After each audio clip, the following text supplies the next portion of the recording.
How's it going, everybody? I am Kyle from Fantasy Forge Studios, and we are back with session 75 of the Adventures of Eclaas Eeas, the Everlast Roleplaying, not TCG, Roleplaying. And we are joined by three of our players today. Dane, unfortunately, is not going to be here today. He's traveling, yeah, we're very much ready to continue on with this adventure so far. Let's go ahead and jump right into character introductions, starting with Zill. My name is Max. I play Zip. As I'm pulling up Yuki's character sheet just in case, don't worry about it. I play Zill. He is the beloved and naive to the ways of the world orphan of Helix. He is a future refinium prospector, a blacksmith extraordinaire, the teapot of madness, Waffle House, many things. He is a rune lord, which he's not really sure what that means. He actually just discovered he can destroy, not that he can, but how to destroy void crystals, which is very exciting. Yeah. It's pretty cool. Well, no, it's just void creatures. He doesn't know what it's going to do to a void crystal yet. Mm-hmm. Yeah, we found out last session that he has the power to essentially like banish voiding creatures from objects, at least, as far as that goes. But yeah, as far as what it can do to void crystals, we have no idea. So that's another thing we need to figure out. We did talk a little bit at the end of last session, so we'll see if it gets brought up. Anything else? I got a lot of HP. He does. He gets hit. I'm never taking my armor off again. It's okay. You got the big HP pool to be able to kind of absorb some of the damage. But fortunately, you guys are at a Haven rest location, so that helps a little bit too. Cool. Our next character is Luxalia. Hi, everyone. I'm Cole, and I play Luxalia of the Silverwood. And she's pretty cool because she's a shrine maiden of Amaterasu.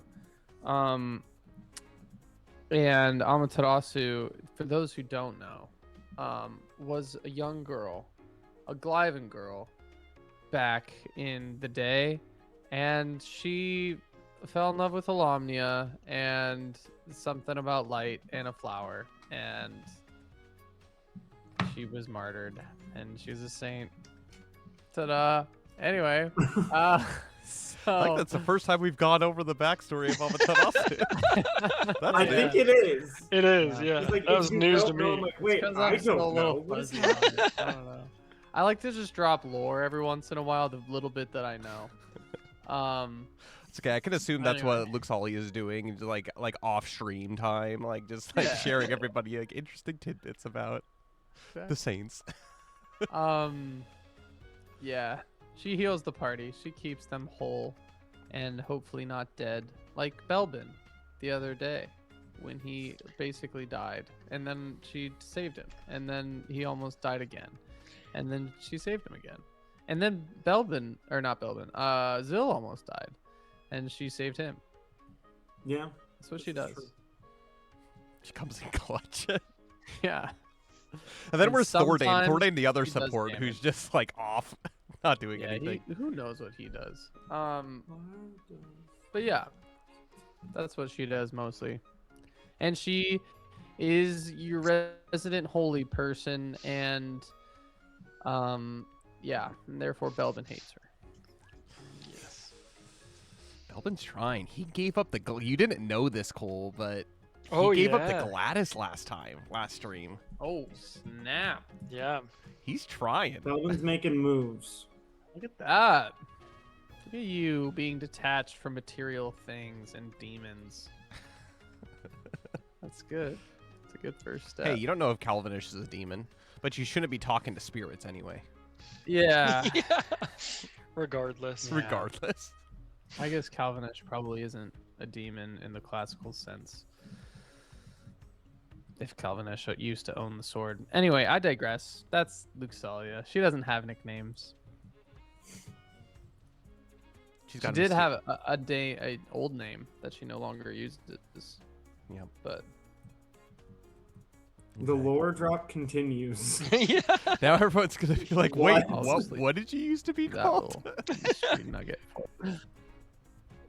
And then our I don't even remember. So there you go. That's how Guys, we've been long playing ago these it characters was. for a long time. I know I need to reference my backstory again.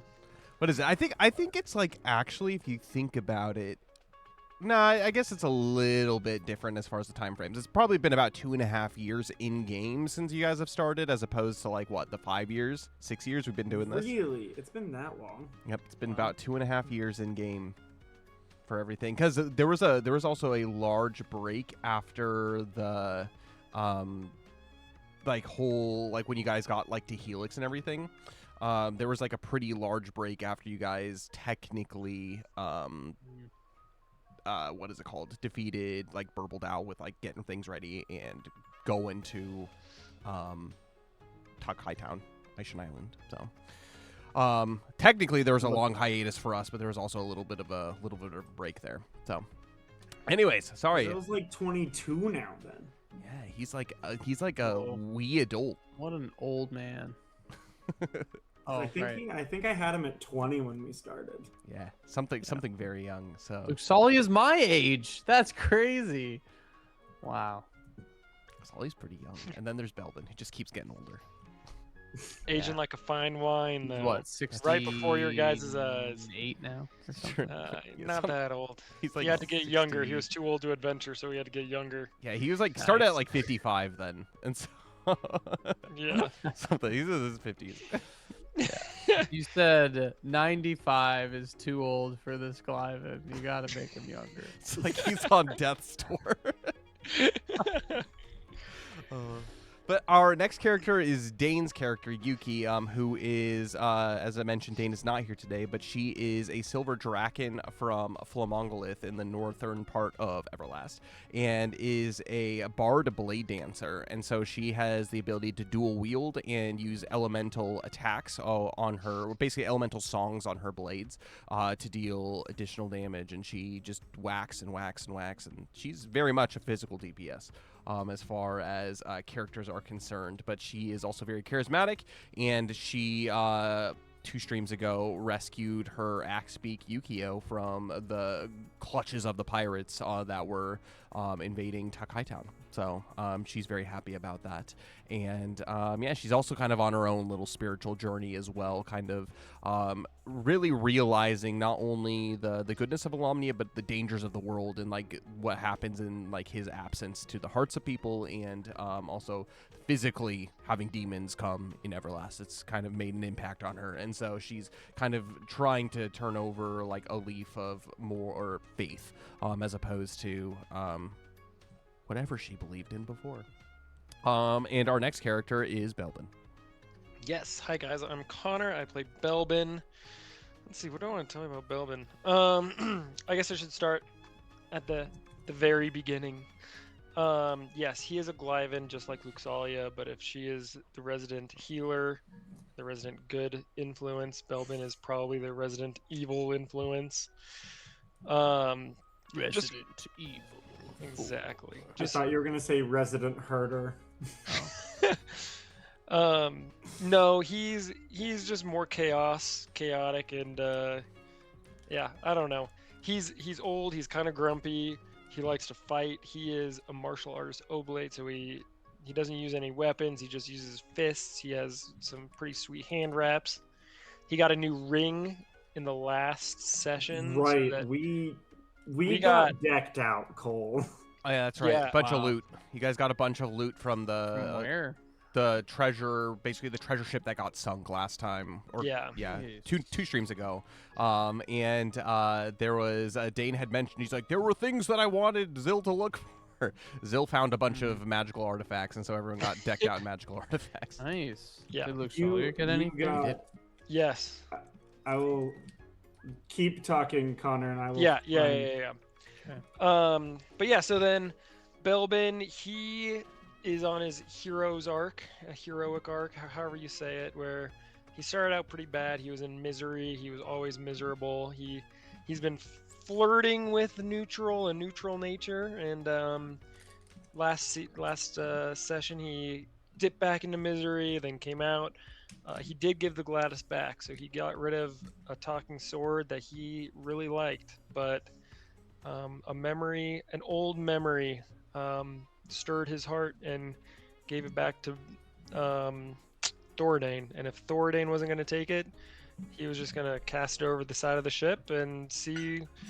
That would be its own story, what happened to Calvinesh's sword. And now it's in your guys' ship's treasury under lock Maybe and key. Zill should exercise it like he did. Or maybe Zill should take it to the forge and make it into something besides a sword. All right. Calvinesh's battle axe or something like that. Could be fun. Or the shield of Calvinesh. Calvinish's armor. Well, awesome. That is Belbin. Is there anything else you want to mention? He's a bowler. He carries around his bowling ball just in case an opportunity strikes. The first ever 300 score in Everlast Wow. belongs to Belbin. The town was going What a crazy. guy. He's also a monkey whisperer too. Yes, that's true. A lot of odd talents with Belbin. That's what you get with age. That's why you got to keep trying new things as you get older, people. Yeah, he's a jack of all trades. Exactly. And our last character is Thoradane. He is kind of a DMPC at this point. He is the captain of Alamnia's Breath, their ship, and also the party guide as well. And he is a ranger. And has the ability to provide some good healing, some backline support with his bow. He can attack with his Sertang that he has, melee as well. But where he really shines is helping in navigation and healing via healing herbs as well. So that's super nice. Additionally, on top of that, he is an elf of science. He is 2-time WrestleMania champion and the wielder of the Rum of Ages, which everyone tried, and it's very average rum. But you don't know. You don't know. It could be better. But he is very much the DMPC of this group. Holy. Yeah, no player could wield him. It destroys them. He's does. just too good. He was a man of many faces, but now he's just an elf of science, and his intellect is too superior for any one person to handle. But yeah, I am Kyle. I am the Fate Weaver and also the creator of the world of Everlast. So really hope that you guys are enjoying. Again, we're at session 75, which is crazy, of the Adventures of Eclaas. And as we continue to wrap up this adventure, there's a lot to be able to go look at. So if you head over to our YouTube, we have a ton of previous streams of the Adventures of Eclaas, Everlast TCG stuff. So if you are interested in this world of Everlast and the lore, we have lots more coming for you for that. But it is a product of Fantasy Forge Studios, and so don't take it, steal the ideas or anything, but feel free to use it for your own homebrew stuff. Eventually, there'll be a tabletop role-playing game, a set of rules that'll come out for Everlast. But for those who have been with us for 75 sessions, you probably know the game system by now. But yeah, that's got to be it. Does anyone else have anything to add? If anyone wants to steal Belbin, he would probably appreciate it. Yeah, steal him You can't away. steal the game, but you can try to sell Belbin. Don't think he would sell well, but I don't know. Okay, are you go for it. Are you ready, Cole? For What enchanted gear you got? Ah, yes. yeah, but look, See, what? his Is it a His- signed Jack? Oh, yeah. Oh, dude, you got the signed legendary. So there is actually only 3 of each EX signed, and that's pretty good. That's pretty cool. let's go. So I just wanted to share that. For those of you who didn't know, that's part of the Everlast TCG. I've got my signed Clara sitting here. Yeah, I need to get better. He's just in a penny sleeve right now, but I'll get there. There you go. Fancy. Anyway, So your new gear. So you have a platinum diamond ring. Is that Sorry, in my? platinum diamond earring. Oh, okay. Which actually did I? Does Here. Luxalia wear earrings? Um, Or her why ears not? pierced? the Belvin wearer pierced him. gains Definitely. a +2 bonus to their charisma Belvin can do stat. it. Yeah. Oh, nice. That's Wait, pretty good. Is this Plus in 2 to my the stat. inventory? I just added them to your inventory. Yeah, Oh, they're in nice. miscellaneous. Okay. You got a silver jade bangle. The wearer gains resistance to darkness elemental damage. Hey, all right. Or a platinum sapphire bangle. You may add 1d4 to all weapon attack hit rolls Nice. after the initial dice is rolled. And I misspelled roll, so that's Oh. fine. Sweet. Also, Heck yeah. how you equip those is on the main page of your character sheet. You have your accessory slots. You have a total of 6 accessory slots that you can use. An earring and ring costs 1, a bangle costs 2, and a necklace costs 3. And so you got to kind of pick and Okay. choose based off of how We have expensive 6 they are. slots. 6 slots total. So it might not fill up all 6 slots, but basically like 6 points that you can put towards accessories. So again, your bangles are 2, your earring is 1. However you want to mix and match those. So Okay. something to think about. Good to know. I'll have to look. Is my Geta? Isn't that That's what one. I like? Yeah, that's shoes basically. So they, Okay. I don't remember exactly what they give you, but it says so in the items section on what Okay. Get do. So I'll have to look through it. Cool. Cool. Thanks. yeah, absolutely. Yeah, that was a Zill cool. finally. I forgot that after our break last session, there was like everyone was going over their stuff, and we went for like 40 minutes about like look at all the stuff that we got. It's okay, that's the fun part for the I can players. reroll natural ones for priority? Who No, knew? Have you not been doing that? No. I did It's not know. It's okay. I just saw that too, and I'm like, oh no. The amount of nat ones I have rolled for Luxalia. It's okay. Were they I skill have failed checks? Or not skill checks? Just priority initiative. Priority initiative. There you Hey, go. Weaver, is it possible to recharge any of the like necklaces or anything that run on charges? Yeah, basically they recharge the same way that you could use basically like I could essentially break or to use a potion to recharge some of the slots, or you could while wearing it, or you could just like rest it off, similar Okay. to how your regular mana recharges. So it's not like once you use all 6 charges, you just toss it. Yeah, 'cause it's no. useless. Yeah, definitely not. There are Fantastic. like mana shards and mana crystals which you could use as well to do it, but right now the most accessible stuff is mana potions and resting. So if you Gotcha. guys are able to find specific mana stuff, that's usually pretty good for recharging things as well. But Zill finally has permanent access to elemental damage. He got a fire ring. So even if he's Nice. whacking and not doing any damage, he gets some chip damage for some fire. That's good. That's good. Yeah. It's like Um, 1d4, but hey, that is better than nothing. Guys, I figured out why on my sheet it says 2 and then in parentheses +1 for knowledge. It's because I'm wearing a circlet that gives me a +1 to my knowledge check. There you go. Guys, who knew that accessories were part of this game?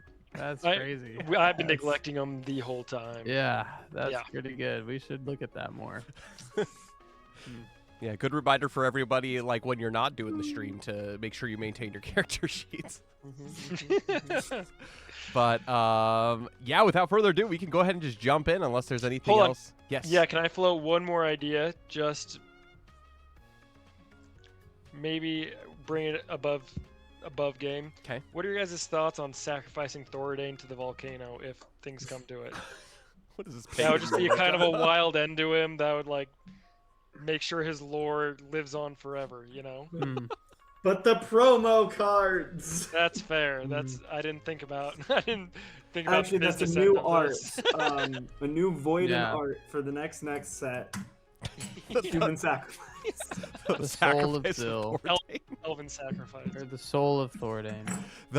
So as far as like promo cards and everything that are currently made, all of the Thordains that exist are pre this adventure Thordains. So technically that still makes them, whether could it's be the the end Knight of of the Martyrs Roleplaying. stuff or like everything, like I've been pretty meticulous. Like there is the potential for anybody to die. Speaking of which, here is Knight of Martyrs Thordain. So if your character comes to an end, so do the promos of your character. So be smart. Oh, shoot. Yeah, be careful. Dang. Okay. And with that, unless there's anything else to add, we can go ahead and jump into a wee bit of recap. All right, let's do it. So, Eclaas Eeas, they are a group of adventurers that, during the course of this adventure, have sailed to Terbay Island, became the wielders of the Earth Pillar and the Earth Key, and then a bunch of stuff happened at Aishan Island from basically helping take care of bandits, expel a sorcerer Amios from a tower. Amos. from a tower. I'm always waiting for it.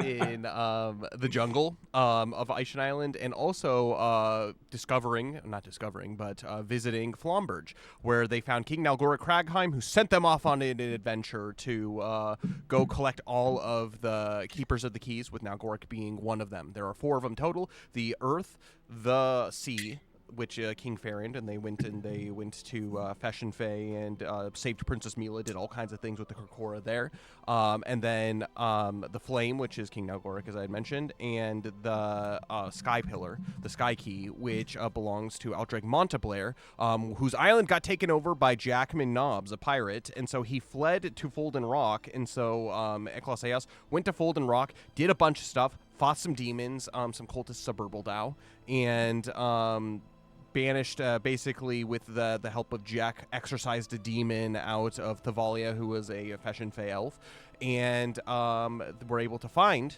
Aldreg Monteblair, and they all basically came back to Flomberge, had the Council of the Keys, went down under the city into Old Ashalenthil, essentially, the lost city of the First Age, into the volcano, the belly of the beast, to talk to Nazrahim, who is the dragon, one of the basically first dragons of Everlast, who is slumbering there, who they found out was holding the spirit of Lilothy inside of him and using the earth, the flame pillar, in order to keep the energy to keep the demon in. But Lilothy was exorcised out of him and is now escaped into the ether. Now there's a bunch of stuff that's going on. They retook Takai Town, and there is a ghost ship out under the control of Jackman Nobbs. There is Jackman Nobbs, who is a threat. There's also Smoldran, who's the son of Nazrahim, who is protecting Terbay Island at the moment, as far as everybody knows. And they're trying to contact Port Grandium so they can get Gunter and the Flortensia to come help them in their conquest of the pirate armies that are surrounding the waters of the Inland Strait. Does that cover everything? I think that covers everything. Yeah, there's a lot going on. They got a bunch of magical items last stream. But Eclaas Eeas did reclaim Takai Town, and now they are currently in the conversation about what to do with the town and the next steps. So they are currently on Olamnia's Breath, figuring that out. And it seems like at the end of last session, again, let me know if this is not the case, but they're going and trying to hunt down some pirates, because there were pirates that did escape the initial retaking of the town. They escaped into the forest, into the jungle. And rounding them up would be good, especially with Eclaas Eeas potentially leaving Takai Town, at least apprehending them, if not just ending their presence here on the island. That's completely up to you guys and how you want to do that, if that's how you want to do it. But I'm going to go ahead and throw it over to our players. It is the afternoon of the day after reclaiming the town, and the Olamnia's Breath is prepared to leave to do whatever you guys want it to do, or if you want it to stay, it can do that. Obviously, Thordain is the captain, so whatever you want Olamnia's Breath to do, feel free to do. But yep, with that being the case, I'm gonna hand it over. Today's pyre hunting day. Pirate hunting. That is something that I know that Thordain is at least interested in. Yes. Yeah, Thordain and Belbin will be on deck. Zill, are you in for the pirate hunting? I'll go pirate hunting. All right. I'll assume Luxalia is. Yuki, She's a little absent-minded right now. Yuki, she like looks at the group of you and she says, "There's still some stuff that I think we need to take care of. Plus, Yukio needs some healing, and the Axe Beaks. Maybe I'll stay behind for this. I think clearly, with as long as Zill has his armor, these pirates can't do even any damage to him. So I think having all of us in the forest might not benefit us." Do you think we should just send Zill then? Zill, will you get lost in the jungle? Probably. Well, I guess that didn't go well last time. We sent you on your own with a whole bunch of pirates. That's what we've learned. They're too trusting. When you say parlay, that doesn't necessarily mean that they don't have any trickery up their sleeves. Oh, that's true. They will trick you. They said a pirate's word is good, and then they literally stabbed me in the back. Literally. That'll happen. Fortunately, those wounds mend and you become a better, stronger person from it, right? This is true. Plus, This chicks is- dig body damage. So, Yeah, Is that so? Belbin has got a nice new scar to present to the As ladies I- next time. too bad mine's on my chest. Yeah, it's like this like straight, like gigantic, basically from like the top, like the bottom of the throat here all the way down to like your belly button, where like this like axe is just embedded right directly into the center of your sternum. Zill's axe. Zill's Zill's axe. axe. Hey, I only used the best. I'm sorry a pirate got it. That thing But it's a is good sharp. axe. At Thing least is it didn't sharp. chop him in half. This is true. I don't know Yeah. if I don't know if like healing or a potion could have helped that. Think I drank all that milk we've got growing some up. needle and thread, right? Yes, lots of calcium is very The important for growing calcium. bones. Yes. Alrighty.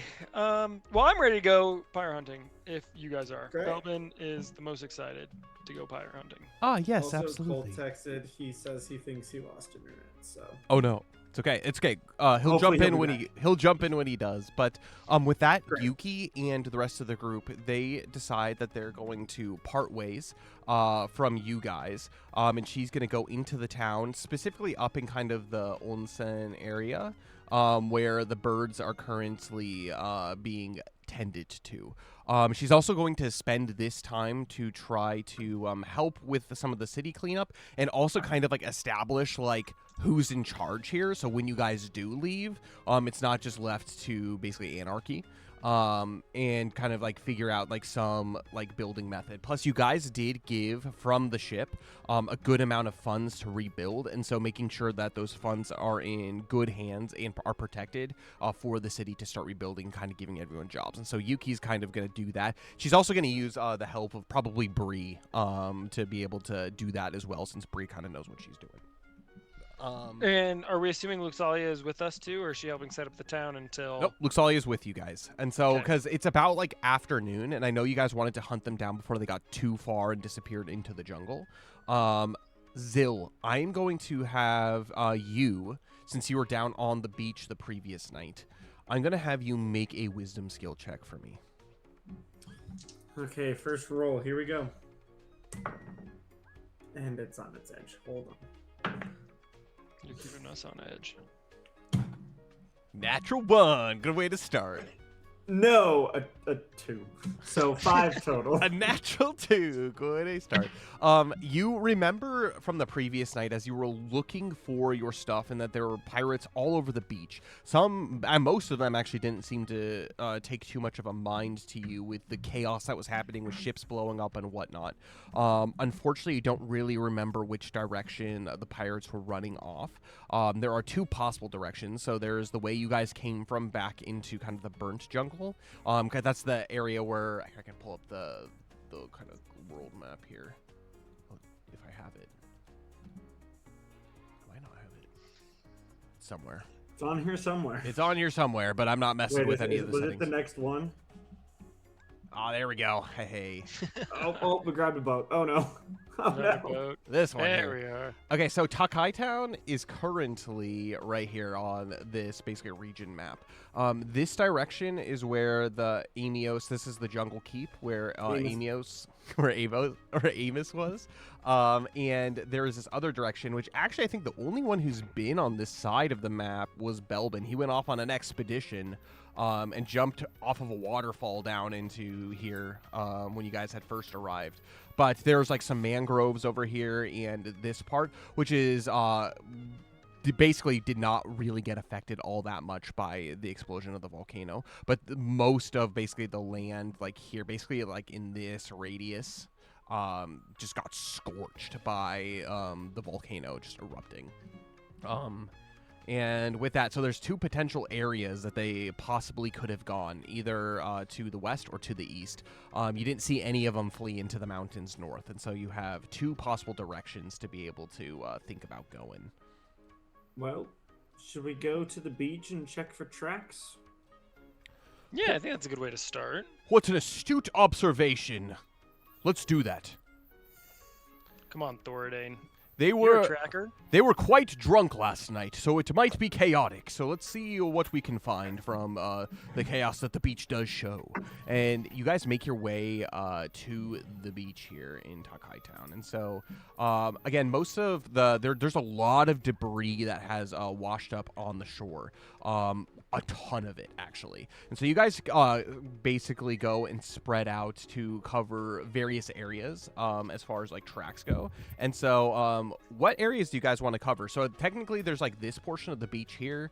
There's like, and then there's many sections. Who wants to cover which section? I want to cover the section close to where Zill was like came out of the forest and was kind of taken. Okay. You got Yeah. this section. Cole, what section would you like to investigate as far as tracks on the beach go? So there's like the section over here, there's here, or like there's stuff more in the middle here. Yeah. What are we doing? Sorry, I lost internet and just got back. That's okay. You should check to make sure you have the Your correct mic mic. Yeah, your mic sounds wrong. Oh. We're hunting pirates, Cole. Yeah, we're looking for tracks to try to find pirates in the forest. Like which direction the pirates Yeah. were going. Because you I'll start near the docks. definitely didn't slay. Okay, so you're near the docks. You definitely didn't slay all the pirates from the previous night, but basically your efforts to like defend the city did work as the rest of them fled in terror. I don't know if Cole's frozen or not, but He's gone. He's gone. okay. He's Well, we will do 3 checks then. So, Zill, I'm going to go ahead and have you in this docks area. And then I'm going to have, maybe we'll have Thordane come over here. And we're going to have Belbin basically off on the western side. So I'm going to have the 3 of you make knowledge skill checks. I'll roll for Thordane. Knowledge. Belbin got an 11. 8.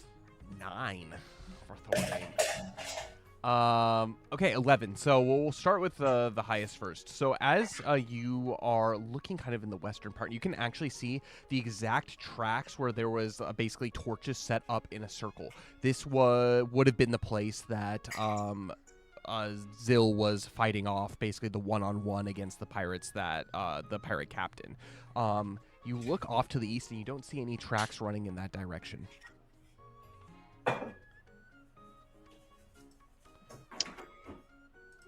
Are all the tracks going back towards the city then? Most of them, and as you continue to follow them, you see that they split off, but the vast majority of them actually go up this path into the city, meaning this is probably the group that took Zill up to the Onsen.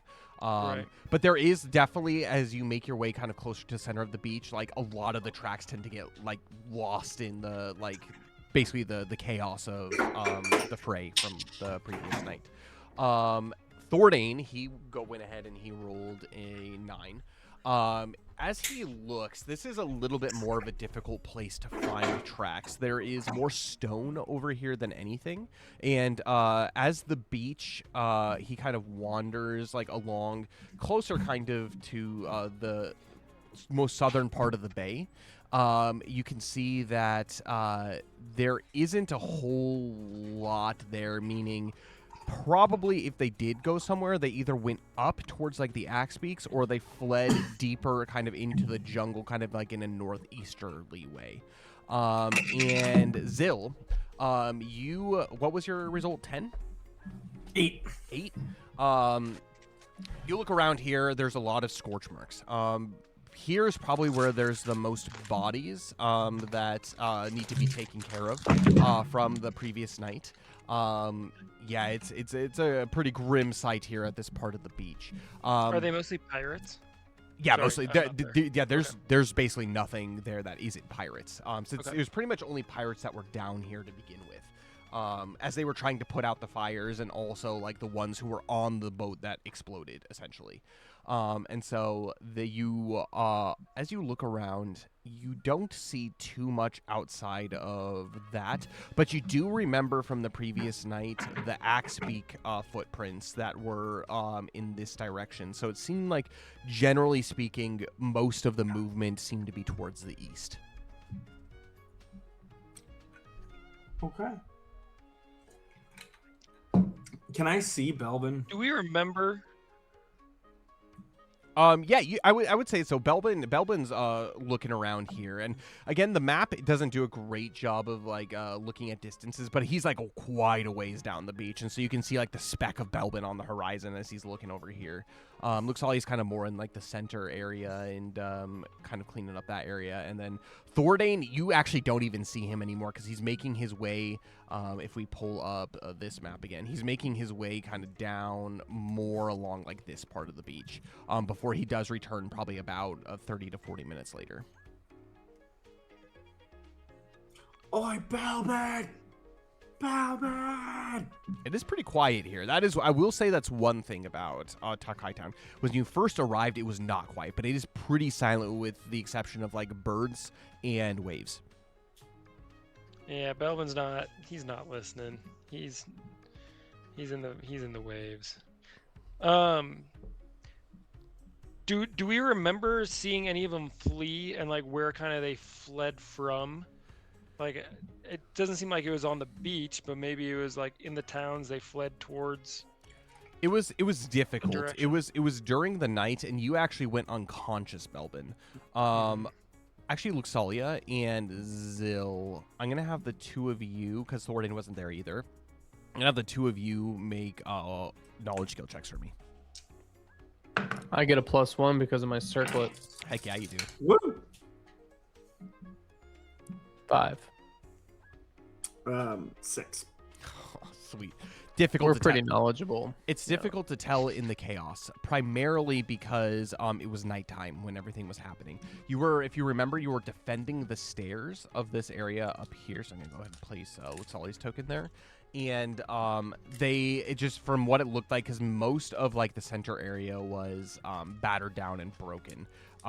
You could go investigate that area if that's something that does pop into your mind, to see if you can find any traces in that direction. But from what you remember, you while on the beach, you can't recollect which area they fled. If they fled either to the south or to the east.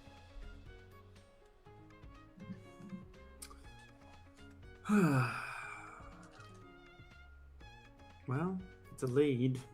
Ish. Should we go get Belbin? Yeah. For what? I mean, we've got a Echo, lead Echo. southeast-ish, somewhere that way, kind of. Okay. Yeah. I don't remember much. A lot was going We were on. first here and we went into the forest. Do you remember that, Zill? What?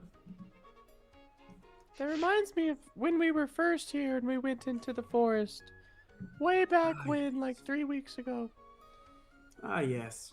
What's happened in these 3 weeks? Yeah. Or maybe it's been a month. I don't know. Seems like 3 years to me. It's been a few. It's actually been a few months since that time. Probably about 2, almost 3 months since your initial arrival here to Takai Town. Yeah. Remember that 3 months ago? Close enough. And then we found Amos. Ah, yeah, that hooligan. Yeah. Quick recap for everybody that doesn't know what's going on, the kind of overgame. So when that Eclaas came here, the very first time they arrived in Takai Town, they during the festival that they were having here, there was Duluth and his bandits were pickpocketing and stealing goods and treasures from the people inside Takai Town, the people who are gathering for the festival. There was a big chase sequence as they went into the forest off to the west. And so that's kind of, I'm assuming what you're referring to was back then. Yeah. And going into the jungle for the very first time. Yep, that's it. Well, should we just pick a direction and go? We're not finding a ton. Yeah. Yeah, there's a lot of wreckage. It's pretty difficult, especially like trying to pick up like footprints on the beach. The unfortunate thing about that is it's so easy to change, especially with tides and everything like that, that finding any sort of really good tracks is pretty difficult from here. Plus a bunch of really bad rules. Yeah. Yeah. Yuki went. The Yes. axe beats were east, right? The axe beaks are up here currently in the northern part of the town, closer to. No, the but center. where did Yuki find them? Oh, up here by the stadium. Okay. Do we want to start? Because there were some pirates. Yuki told us that. Yes. Yes. Yeah, there's one pirate that was here that Yukio dispatched. Nice. I mean, there was pirates up that way. Should we start there? See if we see anything else. Yeah. That sounds good to me. Can Belvin hear your guys' conversation, or am I still? Looks like Belbin's made his way up. I Yeah. saw his token moving, so maybe. Yeah, I was going up that way, following the footsteps. Hey, Belvin, did you find anything?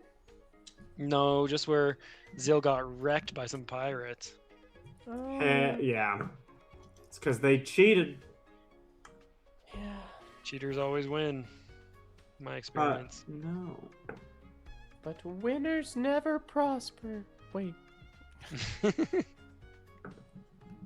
that how it goes? Thordain has not returned yet, by the way. He, as I had mentioned, he has basically taken the long scenic route to try to find any sort of tracks to see if the pirates have gone up. So you guys may meet him as if you guys make your way back to the stadium. Yeah. Let's go back there. Yeah, we can. Yeah, let's go pick up Thordain. We shouldn't leave him behind. He is like our tracker guy, right? Yeah. Yeah, maybe you. By the way, Cole, above game, I'm impressed that you're using chopsticks. Thanks. If you were in Japan, you would get hashi jozu'd. I don't know what that means. That means like you're good at using chopsticks. Oh, Apparently, it thanks. happened to Dane all the time when he was teaching. It doesn't happen to me as often, but yeah, it's hashi jozu. That's what it's called. Good job. I'm eating popcorn because the popcorn is messy and I don't want to get it on stuff. So Yep, that's how we do it. That's Chopsticks and how popcorn. that's how my sister-in-law occasionally eats Cheetos, Yep. so you don't get the that's cheesy pretty fingers. That's pretty smart. Yeah. Sorry, and I digress. You guys make your way back towards the area where the axe beaks are racing. And so as you walk across this bridge, you see that, again, a lot of the kind of burnt carnage from the previous day, but there's definitely more visible tracks here. It did rain from the previous night because of the lightning storm that Luxalia summoned with her necklace. And so you can see actually very deep footprints here. This is like a very good place to find potential tracks. And along with these are really deep set Axebeak footprints as well. And you follow these up to the stadium, and you see pretty much most of what Yuki saw the previous night, including the dead pirate, whose head is very much cleaved by an Axebeak. And as you look around, you see that there was a lot that went on here. This area was, if you guys remember from back in the day, nice and clean, spick and span. It has been trashed. You can tell like this has pretty much been the dumping ground of where the pirates were like just chucking everything. And so there's just mounds and piles of garbage, wood, all kinds of things from their couple weeks stay here in Takai Town. I'm going to have the three of you make knowledge skill checks for me as you investigate around a little bit. I'm pretty knowledgeable. 10. I ain't. 6. 8. Belbin is coming through with He 10s is. and 11s. He is. So Belbin, you do actually see that there is a set of tracks that look pretty well worn into the grass here that make their way kind of around the eastern side of the stadium, off up into there's basically kind of like a natural stone steps into the cliff, and they go up here that you guys actually haven't been to this part before, but as you follow them, they lead into what looks to be a campsite area. If there is a chances are, if there's like any huge events, whether it's Axebeaks or things, and people can't afford to stay here, they usually just pitch up tent off here, kind of to the east of the city, across the waterfall that kind of comes down the city. Now have we met up with Thoradane yet, or have we not found him? Thoradane hasn't met up. You haven't met up with him yet. Okay. Gotta find our sacrifice. And as you look around here, you see that there are no tents. This has been pretty abandoned, but you can see that there are a ton of footprints that are here, and they seem to be exiting eastward across basically this path in the cliffs. You can't tell, though, based off of your roll, but you can't really tell if they're fresh or not. Okay. But there is clearly like a bunch of people that have made their way through this area. Hey guys, I think you need to come up here. There's a lot of footprints. We might be getting close. Ooh. Okay, I'll Okay. come up there. Here I come. The two of you follow him up the stone steps, and you kind of come into this clearing as well, and you see absolutely there are a bunch of footprints. Seems less trod upon like it was down at the beach. Not as chaotic, more like a more organized pace, but it seems between the three of you, you can probably come up with probably a set of about 15 to 20 sets of footprints that are up here. Can we take 15 to 20 guys? I think we probably could. Easy. Yeah, Alright. we got it. Maybe Let's we go. should get Yuki though. She doesn't want to come. She needs to heal her Axebeak and set up some sort of a I don't know, something for this town. A governing Yeah. system. I was thinking like some sort of I was a little less optimistic. Governing system is good. Gonna set up something. Bree's helping, Okay. don't worry. She's got it. She'll use Martha to keep everyone in line. That's the kind of governing system they need. Ruled with wit. Government by fear. Yeah. Thoradane eventually does return, but he doesn't see any of you. He's gonna see if he can track where you guys are. He's gonna roll a knowledge skill check. Got a nat 16, so he knows exactly where you guys went. He follows. He's been watching us the whole time. Yeah, He's just, been he's, just like, tracking us. he's like, they're just abusing my skills. I'm gonna let them put in a little bit of some of the footwork on this. He just watches from behind a boulder. But he does eventually find you guys up at the top here. All right, I say we Thoradane! keep following him. Oh, hi Thoradane. Hello, fancy seeing all of you here. What have you discovered? Just a lot of footprints up here and no footprints anywhere else. That's The whole great. town. I found nothing. Also, Belbin kind of smells like cumin. That's true. My monkey friends know what's up. After this, we shall all take a bath at the onsen. Oh, I haven't had one of those in months. That sounds nice. Weren't you at the onsen like last night? Yeah, but remember we fought that demon? Yeah. You And didn't take a demons bath while you smell were like there? cumin. No, I was tired. I don't think demons smell like cumin. Baths are not very high on my priority list. I've only ever had one. Oh. You were Great. there. Yeah. Then we got attacked by monkeys. Zalia and Zil bathed together. Belvin, you were also there. Yeah. This is a funky time. Remember? It's We okay. got We're attacked by all monkeys? friends here. Thornton says as he puts his arms around you guys. Yeah. Anyway, should we go Anyways. kill some pirates? Or recruit them? Wait. Belbin. Nope, not Belbin. Zil. Didn't you like walk on the bottom of the ocean? Yes. I guess we all did. But then you did it again, right? When we fought the pirates? That's kind of like bathing. Oh, I guess you're right. I've had 2 baths. Well, 3 if you count our visit to Tolly Tolly. See? Look at you bathing regularly. Wow, in just 30 seconds, I've tripled the amount of baths I've taken. I know. It also rained really. last night, meaning we all got to shower from Alumnia. Oh, yes. Thank Alumnia for that. Yes. Anyways, the Thornton looks around and he says, "Did you find anything?" Yeah, we need to. Let me turn my mouse on. We need to go off this way. We have tracks.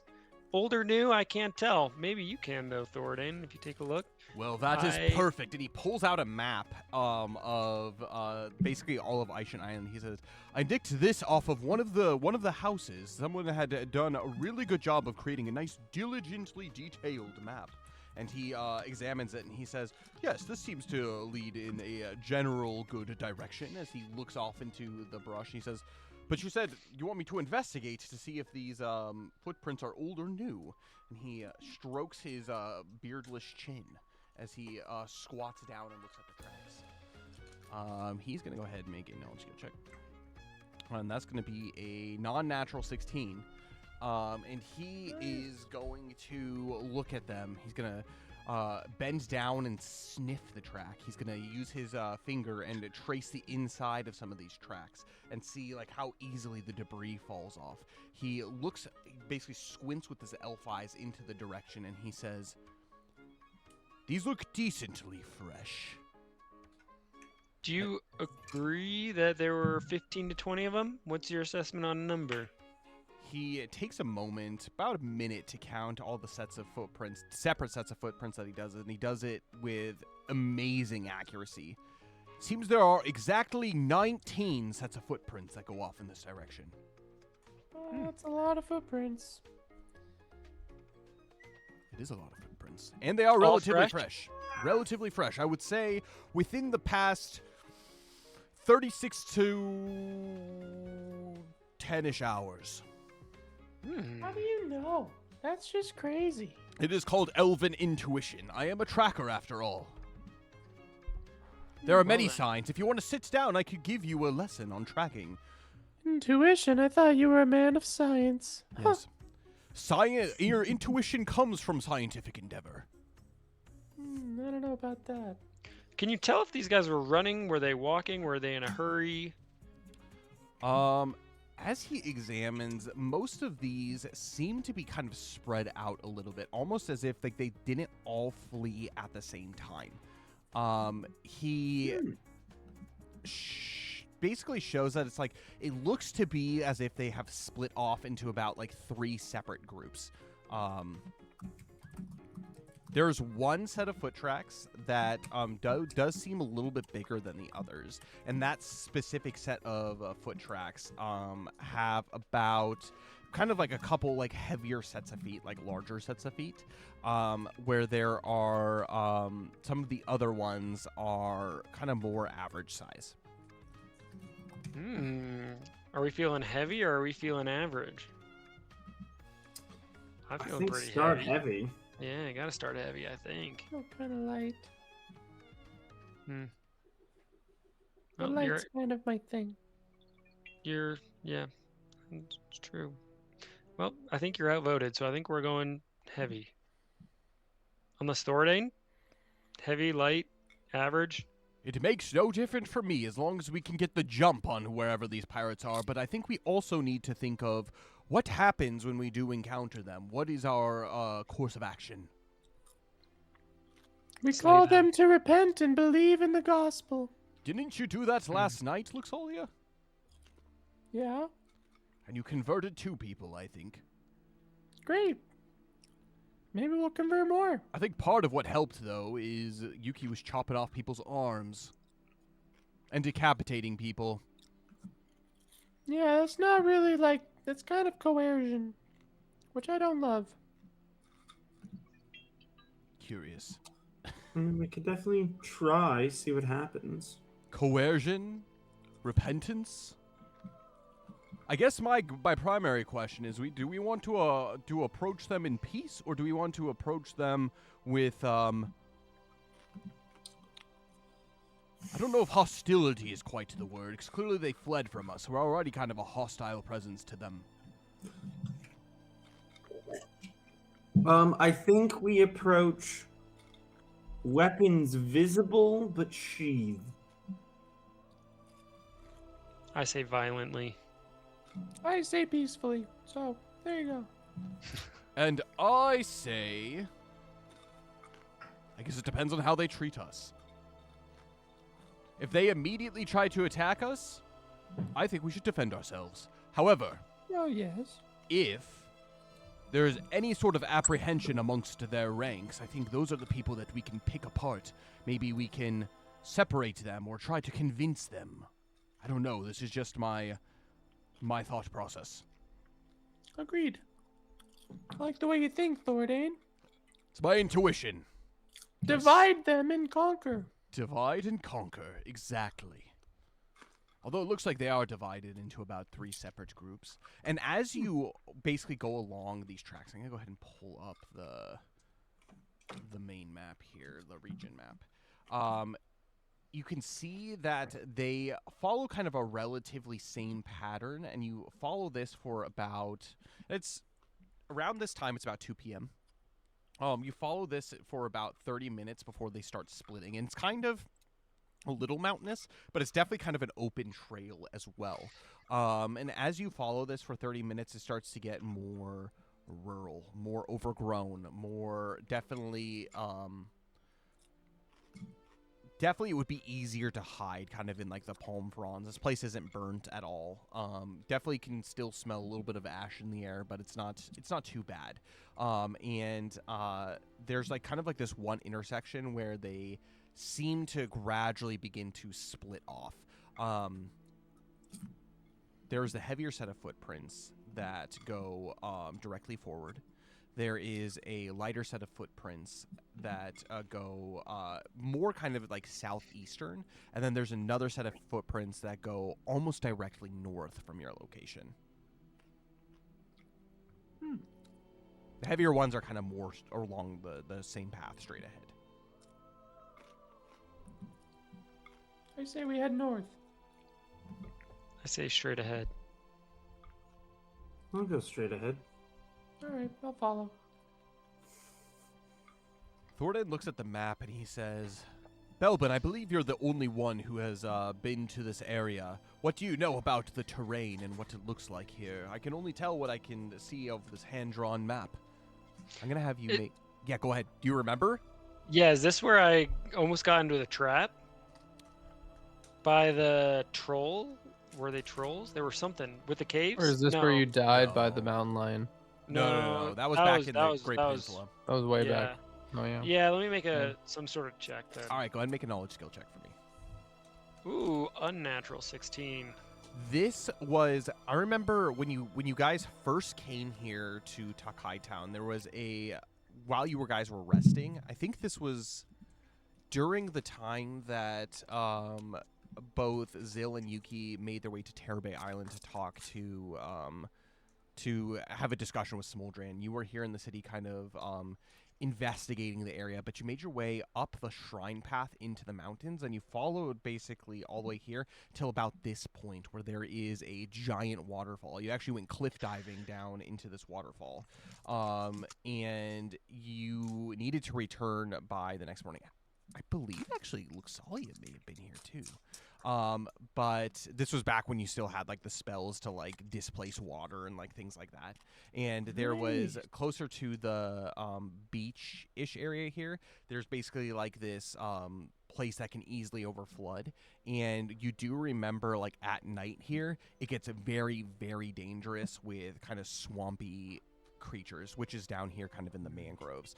Things such as what you thought were crocodiles, but actually could have been Krakora back in the day. Now putting it back into retrospective, kind of here.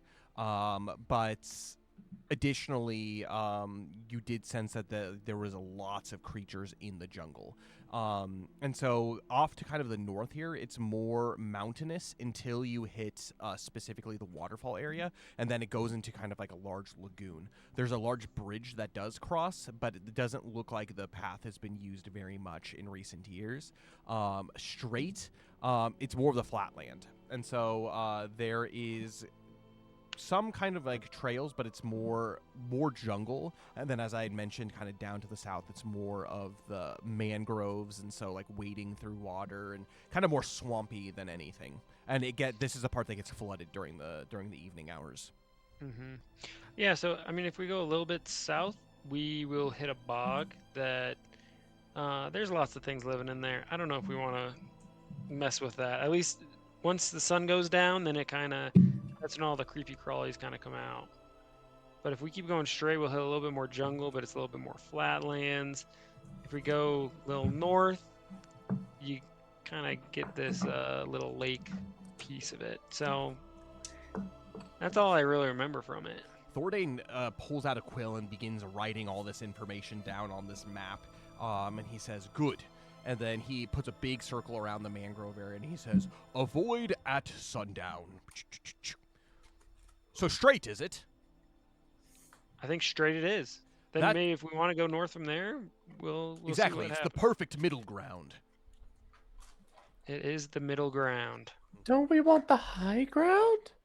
Eventually, that'll be the best defensive position. But I think we can be more kind of prepared on our toes. If it starts getting darker earlier, maybe we avoid the south area until like the morning, or that gives us an opportunity to go more towards this waterfall area. Yes, okay. Thordane is going to go ahead and make a knowledge skill check as he leads you along the path as if not to lose the sight of the footprints. Again, you are following the heavier set of footprints, and you got a natural 17, so you guys follow it quite easily. You duck under a decent amount of brush. This is a very, very beautiful area. You actually haven't quite noticed it with like how busy the adventure has been, but there's actually a big reason why Aishan Island is inhabited by the people that it is. It is this, without the threat of pirates, would be like the life of luxury as you kind of do this casual stroll, this mountainous hike through the jungle. There doesn't seem to be any like giant snakes or like bugs that seem to be bothering you too much. It's kind of almost like the perfect climate. Granted, you are starting to get towards the kind of more winter seasons as it is nearing about like kind of middle of October at this point. But you continue to follow this route probably for about another hour-ish. The going is slow because it is kind of a mountain trail hiking, but you do seem to be making a pretty good pace. I'm going to have Belbin, I'm going to have you make a wisdom skill check for me. 11. It's about 4-ish p.m. The sun hasn't begun setting quite yet. But it is moving probably into like the second third in the sky. But as you're moving away from the sun, and the mountains are kind of at your back, the sun will probably be setting sooner than later. But you stop and you listen. It's quiet. But there is a faint sound of something a little bit different that breaks. You can't see anything, but you begin to sniff, and you can smell fire. It's different it's different from the ash smell, but you can smell like fire burning, but you don't see any smoke or anything from it. Am I the only one that's keen to this? Yeah, you would be the only one. Oh, guys, I think we're getting close. I think I might hear some chatter. And do you smell that? Human? No, it's Man flesh? it's the smelly smell that smells Anchovies. smelly. Fire. Bonfire.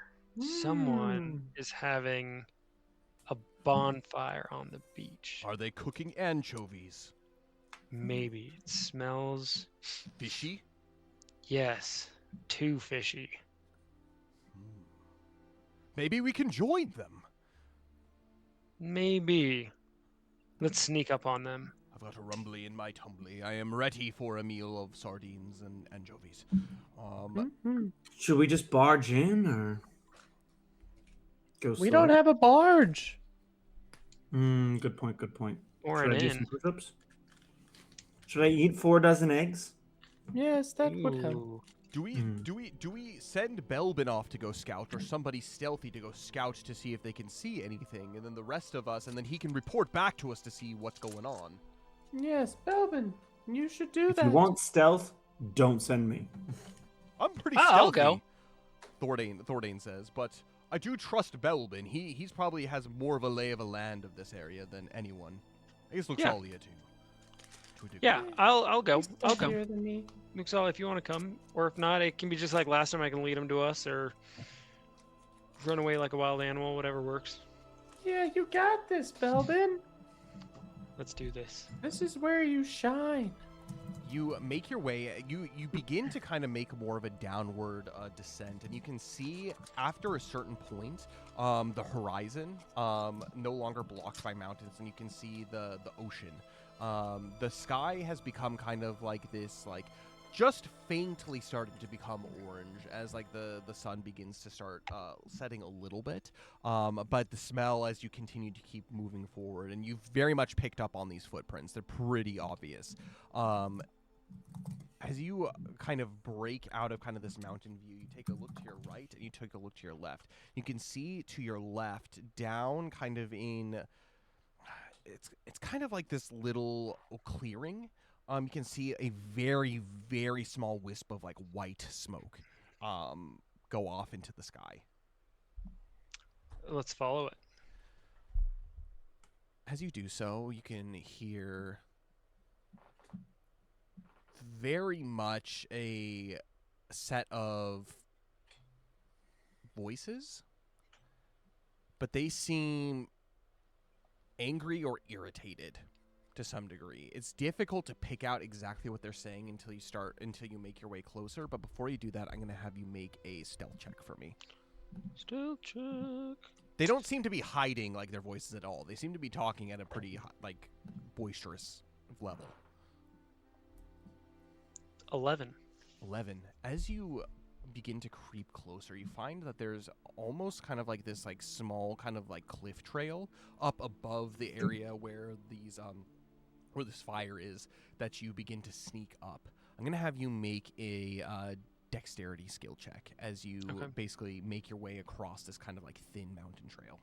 And how far away from them? Like I'm above them, but how far am I away from them? Am I pretty close? Or... There's a pretty steep kind of like slide down, but it's not a sheer drop, and so you could like slide down into their camp, and it's probably By the time you get directly like over them where their fire is, they're probably about 60-ish feet away-ish.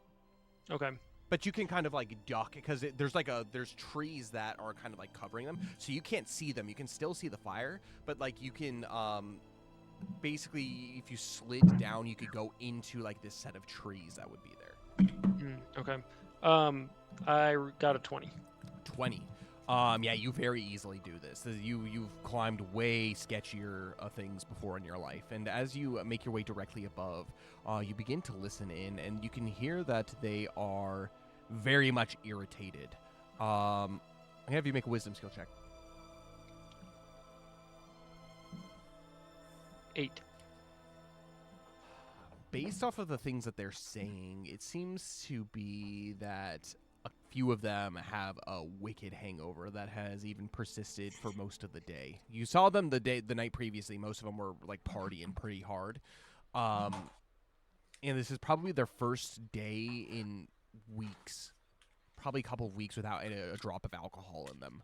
And so this is probably the most sober but most irritated that they possibly could be at this moment. And they just seem to be generally bickering amongst themselves about like how much food that there is for the evening. And specifically, it's like you can tell that there's somebody who just had come back from the ocean and went fishing. But they seem to be complaining that there's just not enough calories to feed everybody. Theoretically, if we had like a boulder or something, would we be able to like roll it down onto them? It would roll into the forest, and a tree might stop it, but Okay. because it's kind of decently densely packed, but a big enough boulder would break down those trees. Can I see them through the trees, or No, are you they can't. past the trees? They're past the trees, so there's basically like this Okay. line of trees, probably a solid 10 to 15 feet wide, so maybe just like one or two trees that are blocking, but they're again pretty dense, like forest trees or jungle trees. Okay. So a big enough rock, if you got like a pretty big boulder that could crush those trees from it, you could do some serious damage into the camp, but I don't know how you would do that. if I like kept coming around the cliff, would I be able to see them at any point? Like if I continue forward, or is it just? You can try. Okay, yeah, let's try that. All right, cool. You easily maneuver this cliff as you make your way around. Eventually, there is a point where there is no longer any cliff to go down, and so you have to make your way down kind of like this little bit of a slant. But as you look at it, there is definitely a potential for you to be able to break the line of sight of this tree line for sure. And would I be able to? You would no longer be above them. You would be more on their same level. Okay, so I'd be going down quite a bit then. Yeah, but it's more gradual than like right above their camp. Okay. Yeah, let's start going down there until I can actually like see them. Okay, I'm gonna have you make another stealth check for me as you begin to get closer. 15. 15. You do so. And as you peer around the trees, you can see a solid group of pirates. And they are, as I had mentioned, arguing. There's about 6 of them in total here. Okay. They seem to be definitely not on their guard. Some of them do have weapons on them, but you can see a number of them are actually sleeping out. It seems like they have brought some kind of like makeshift tents. Looks like they were just like grabbed like random tarps as they were like leaving the camp for the evening. I think this is the right one. Yeah. And the weapons they have, can I see? Are they guns? Are they? Yeah, no, I mean, very, very few people have black powder weapons. That Okay. was just kind of more of like a random thing that Zill came across.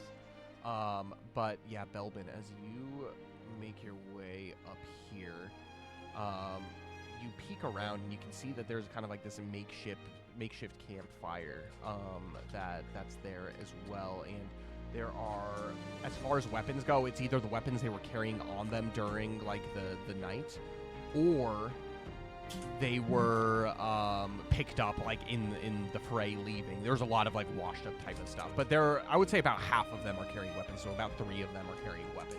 The others are not. Start placing them. Okay. And how far away from them am I at this point? Probably about 30-ish feet. Okay. So these are the bigger guys that are going to be there. There is a guy whose legs are sticking out of this tent. And then the guy who was fishing earlier, he is more up this direction. And then there is another guy who's like squatting beside the fire. The ones that are armed are going to be both of these guys and the guy who's squatting beside the fire.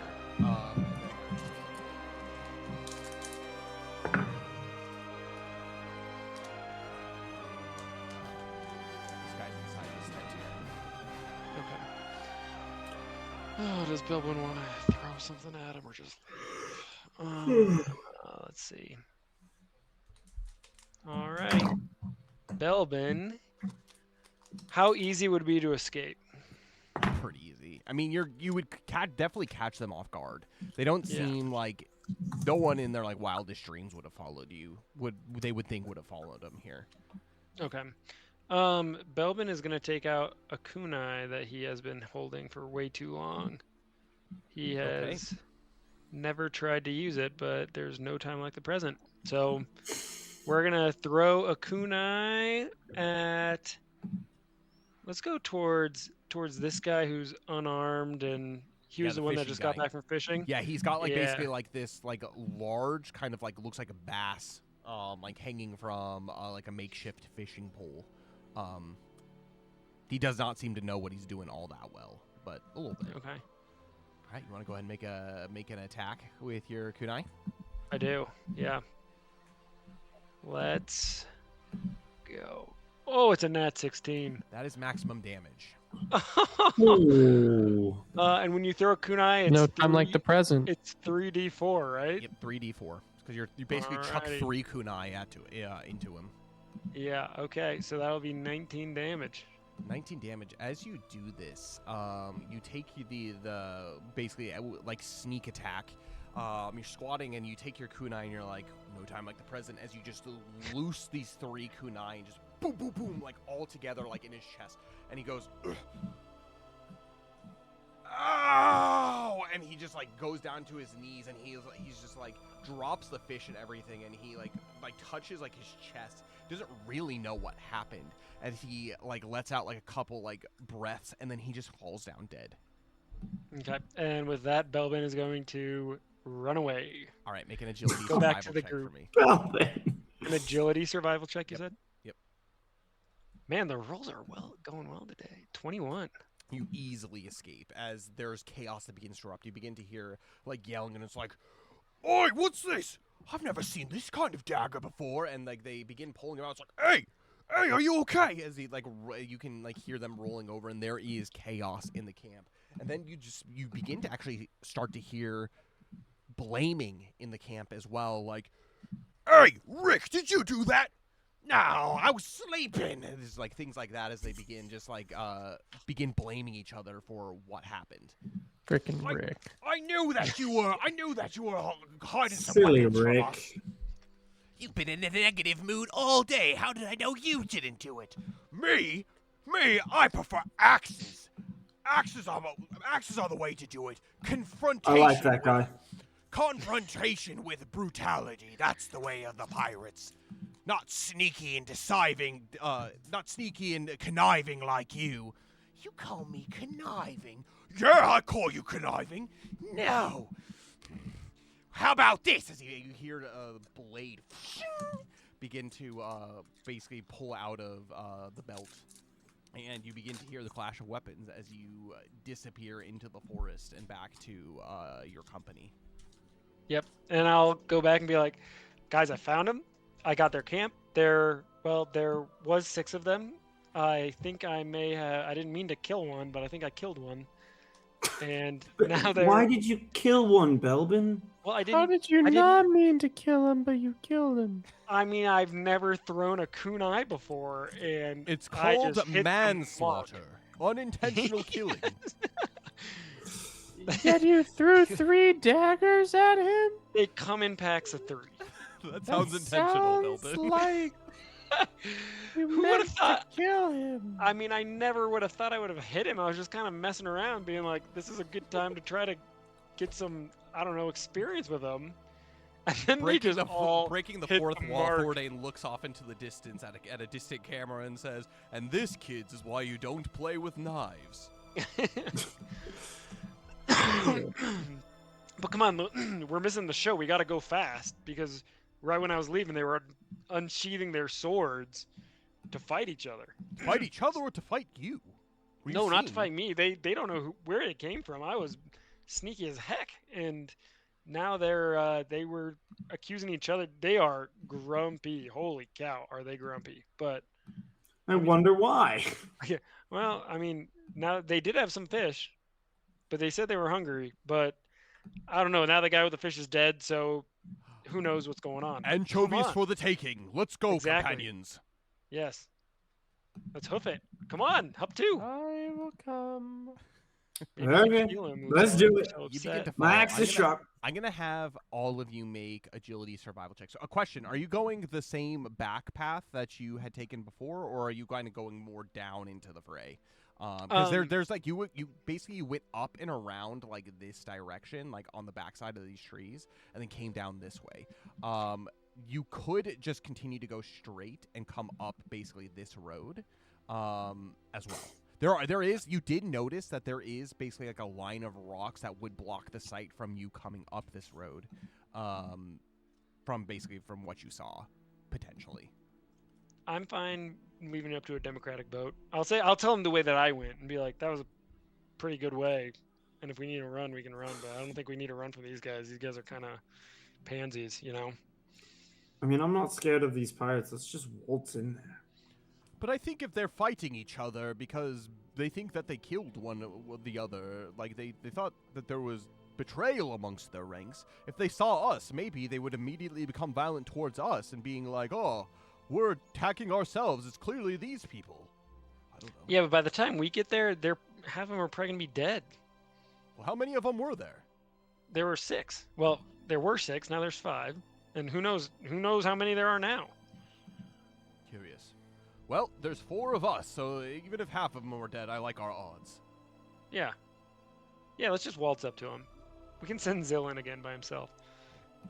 Your agility do it. survival checks, what were they? Ooh. 11. That is an 11 for Thordain, too. 19. Woo! 7. 7. All of those are good enough to be able to get there all together without causing too much of a distraction or falling behind. The 4 of you eventually do kind of sneak up the path here, and you hear, as you get closer, the sound of yelling and the sound of blades clinking. However, that's the wrong person. As you do get closer, I'm going to have you all make stealth checks for me. Oh boy. 10. Oh my goodness. Okay. 10. Before Zill tells his, can Belbin try to make his way up onto the rocks and peek over? Okay. Go make a dexterity skill check as you do so. It's probably about an 8-foot boulder. Very mossy and slippery. 11. Yeah, you do so. Okay, what is your value here, Zill? I don't think you want to know. Is it less than Is it a nat 1?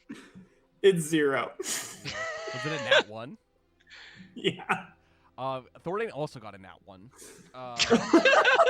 It's not 0 for the record, but literally. No, it is. I have a -1. No, I know, but Thordain's isn't 0. Oh, okay. I see. I'm like, minus is 0. But literally, both Zill and Thordain, you just stroll up like nothing is wrong.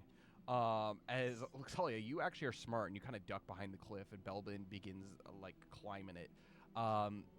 Thordain says, "What seems to be the problem, fellas?" As he announces himself. I'm like stumbling in. Like I can't even walk straight. Howdy! As you observe, you can see that there is only 2 people left standing. This guy is dead. This guy was the original guy that died, so I can flip them. And then, who else would be there? This guy's dead. And basically it's these 2 guys that are left. Both of them are by this tent, and they are at each other's throats. One of them is holding up kind of like a cutlass saber, and the other one has their axe, and they're just like yelling at each other. As you announce your presence, they look at you and be like, "Oi, who are you?" And they begin to immediately turn from each other and raise their weapons. They don't seem to advance at all, but they just raise their weapons. You have a moment to respond. Can Belbin try to throw more kunai? If you want to, this is your opportunity. Let's go to the guy on the left. This guy? Yes. Oh, that's more like it. It will be an 11. 11 to hit? Yeah. That does hit. Great. Whoops, gotta go D4. 3d4, that'll be 13 cutting damage. 13. As you do so, you unleash these like 3 kunai, and again, similarly, but more kind of boom, boom, boom, like kind of more of like a Z pattern. The guy's just like, where'd that come from? The big guy, he takes one of the kunai out of the guy's chest. He's like, "That's where these came from. They made us sabotage themselves." And he just like chucks it unskilled and just goes off at Zill. And Thordain says, Now, fellas, we have just come hunting pirates. Do you know which direction they went?" He's gonna make an influence skill check. Natural 1. Or recruiting. Make an influence skill check for me, so. Luxalia is praying for the souls of everyone involved in this mess. I got a 13. A 13. The one guy gets down to his knees as he begins bleeding out, and he's just like plugging like a hole in like his chest or where that one kunai got ripped out. Us work with you. And the other guy's just like, "Pirates! Not us! You're hunting us!" They don't seem the sharpest tools in the shed here. But this guy, he picks up his sword with one hand, his other hand, and he goes, "What makes you think we help you?" And then this guy steps forward. He's like, "Oi, I recognize this one. I recognize the axe. I think that'll look better than this." As he like pulls up like his axe, ready to fight. Okay, buddy. Why would you work for us? We're scarier than the guy you currently work for. As they begin chuckling. The other one just like, he thinks for a moment, and based off of your influence skill check, he whispers, he's like, "These were the ones from last night. They're the ones who retook the city." Do I hear this? Oh yeah, like, I mean, this guy's like choking on blood. I just kind of bow. That's us. I don't think we can take them. Oh, I could take them. No, I don't think You we can can't. take them. Look at me. I'm got knives in me. Well, I'm fresh and ready to rumble. As he like holds up his axe, and he's just like, "Think about it. Think about it." Hey, dude. I'll give you 3 free shots and then let you reconsider. Oh, you hear that? I can finish him in 1. I don't think you can. I can do it. I don't think you can. Well, what happens if you defeat him? What about the elf? Or you. Hey, Do I get free Thordane. shots on you too? No. That's not part of the deal. I mean, he can agree to it, but Thordane, do you at least agree that if his shots hit, you won't come after him for that? I like this proposition, Zil. Yes, I will allow it as captain of Alomnia's breath. Take your shit. Take aim. The guy the one who has the knives in him, he slowly pulls another one out, and then the last one out, and he like throws them on the ground as he goes and he tries to find like scraps. He actually eventually just pulls off the shirt of one of the dead ones and begins wrapping himself, and he's like, he's not gonna scar. But this guy begins to approach you. He's got like his large long axe held in his hand, ready to strike. You just let him? I just let him. Okay, first attack. That is gonna be an 8 to hit. Nope. I'm gonna let you be creative on how you want to do this. So he swings his long axe at you. What do you do? What is the effect? I'm just standing there. No, before he started, I just sat down. Okay. So I'm just sitting there. He brings it down, and right on your head, you're wearing your helm. It just, and it just like slides right off. He's like, well, that's not right. At that point, I pull out a book. Anytime now, take your 3 shots. Oh, I take this seriously. As he like does all he can to like build himself up to get ready for another strike. He widens his stance. He's gonna go ahead and make another strike. That is going to be a 20 to hit. Nope. What? He definitely has a more force to this time, as he just like whacks you directly in the chest. And you know how like sometimes if you like are like cutting wood or something and you hit it kind of wrong and the axe kind of like spins? That's what happens. He like hits you right in the chest. It goes and it just begins to spin. He's like, what is this? Are you impenetrable? I'm sitting there, just. I said 3 free shots. When are you gonna start? I'm not even looking on. Give me a second. I need investigation. As you can tell that he's like looking around you to see if there's any like chinks in the armor. He's just like, okay, if I take this shot at the neck, I can just clean off of his shoulders. It's just like kind of like aiming slightly as he just like swings back. He's actually gonna have a hope on this check as he is just like taking aim at this directly at your neck. All right, you ready? Yep. Last shot. Natural 1 and a natural 2. I'm just gonna whiffs completely over that. Oh, that one doesn't count. That one doesn't count. I missed. Okay. Right. I'll give you 1 more. Okay, he lines it up again. He's gonna have hope on this shot too. Okay. 1, 2. And that hits for a 16, which is not gonna do it. As he's swinging, I'm gonna reach up and grab his axe. Oh, that's cheating. That's cheating. I gave you 3 free. That was 4. Are you a Are liar? you convinced yet? Oi! Get back out here and help me! I'm bleeding here. Oh, that's no excuse. As he like lets go of his axe, he like stumbles backward and he jumps on the great axe that this other guy was holding, and he holds it up and he says, Fine. What do you want? Like I said, we've got 2 missions today. Either hunting pirates hunting or pirates. recruiting them. That's you, hunting you, Thordane says. Would you like to be hunted or recruited? Those are your 2 options. We're gunning for Jackman Nobbs. He's not going to come out of it. Which side do you want to be on? Luxalia and Belwin, what are you 2 doing at this moment?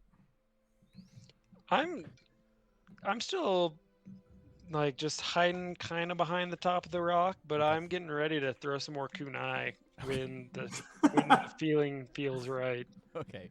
And Luxalia, I'm what? praying for their conversion Okay. behind the rock. I'm gonna have you make a piety skill check for me, Luxalia. Nice.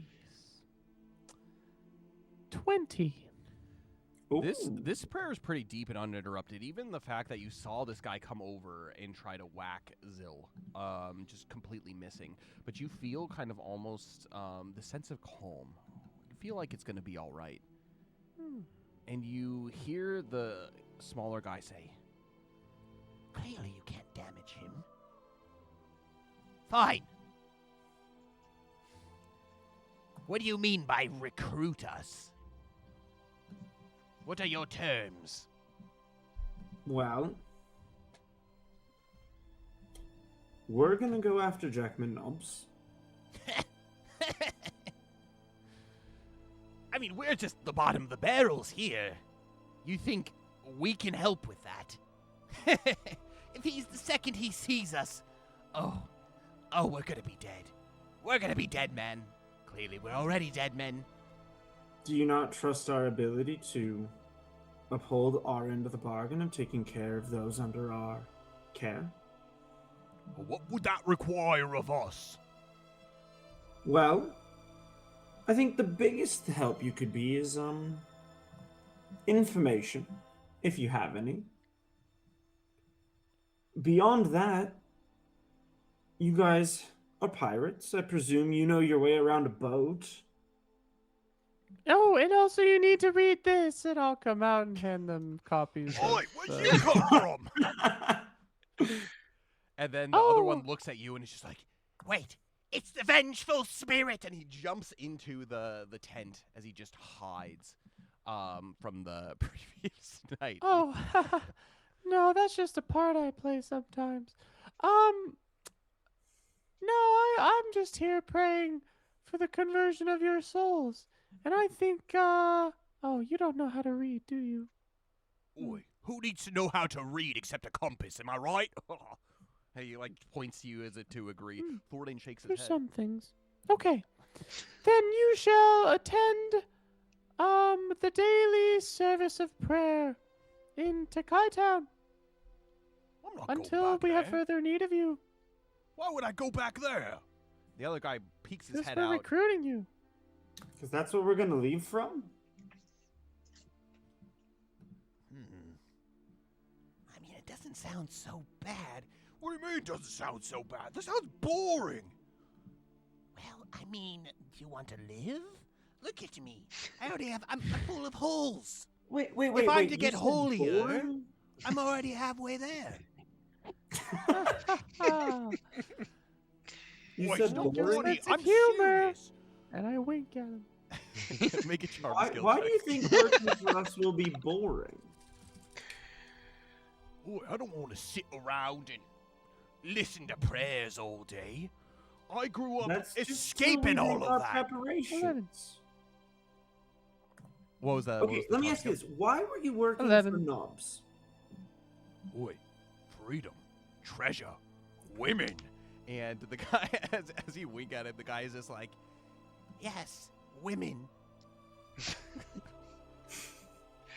I can promise you none of that. Oh, then what the heck? What do we get from this? I can promise you life abundant, better than what you have now, because I'm willing to bet both of you are empty inside.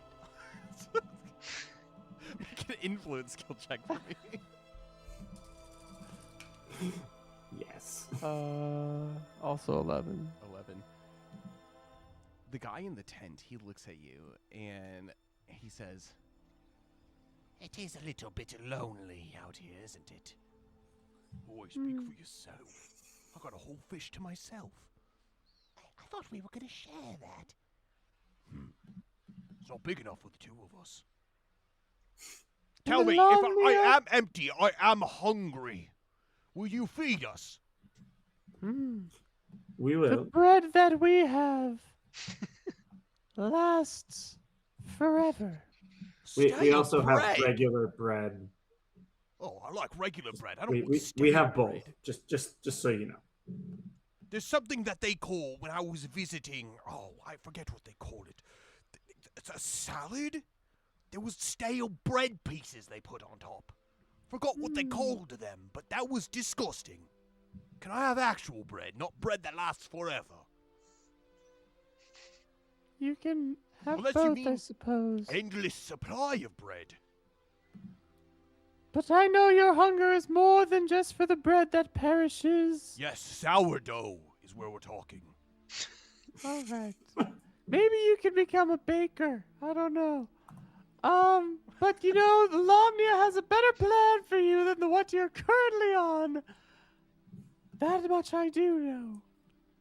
I mean, he has a point. We were promised all of these things. We were given our freedom. But we have not been given women or treasures. We're just as poor as when we invested our time into this.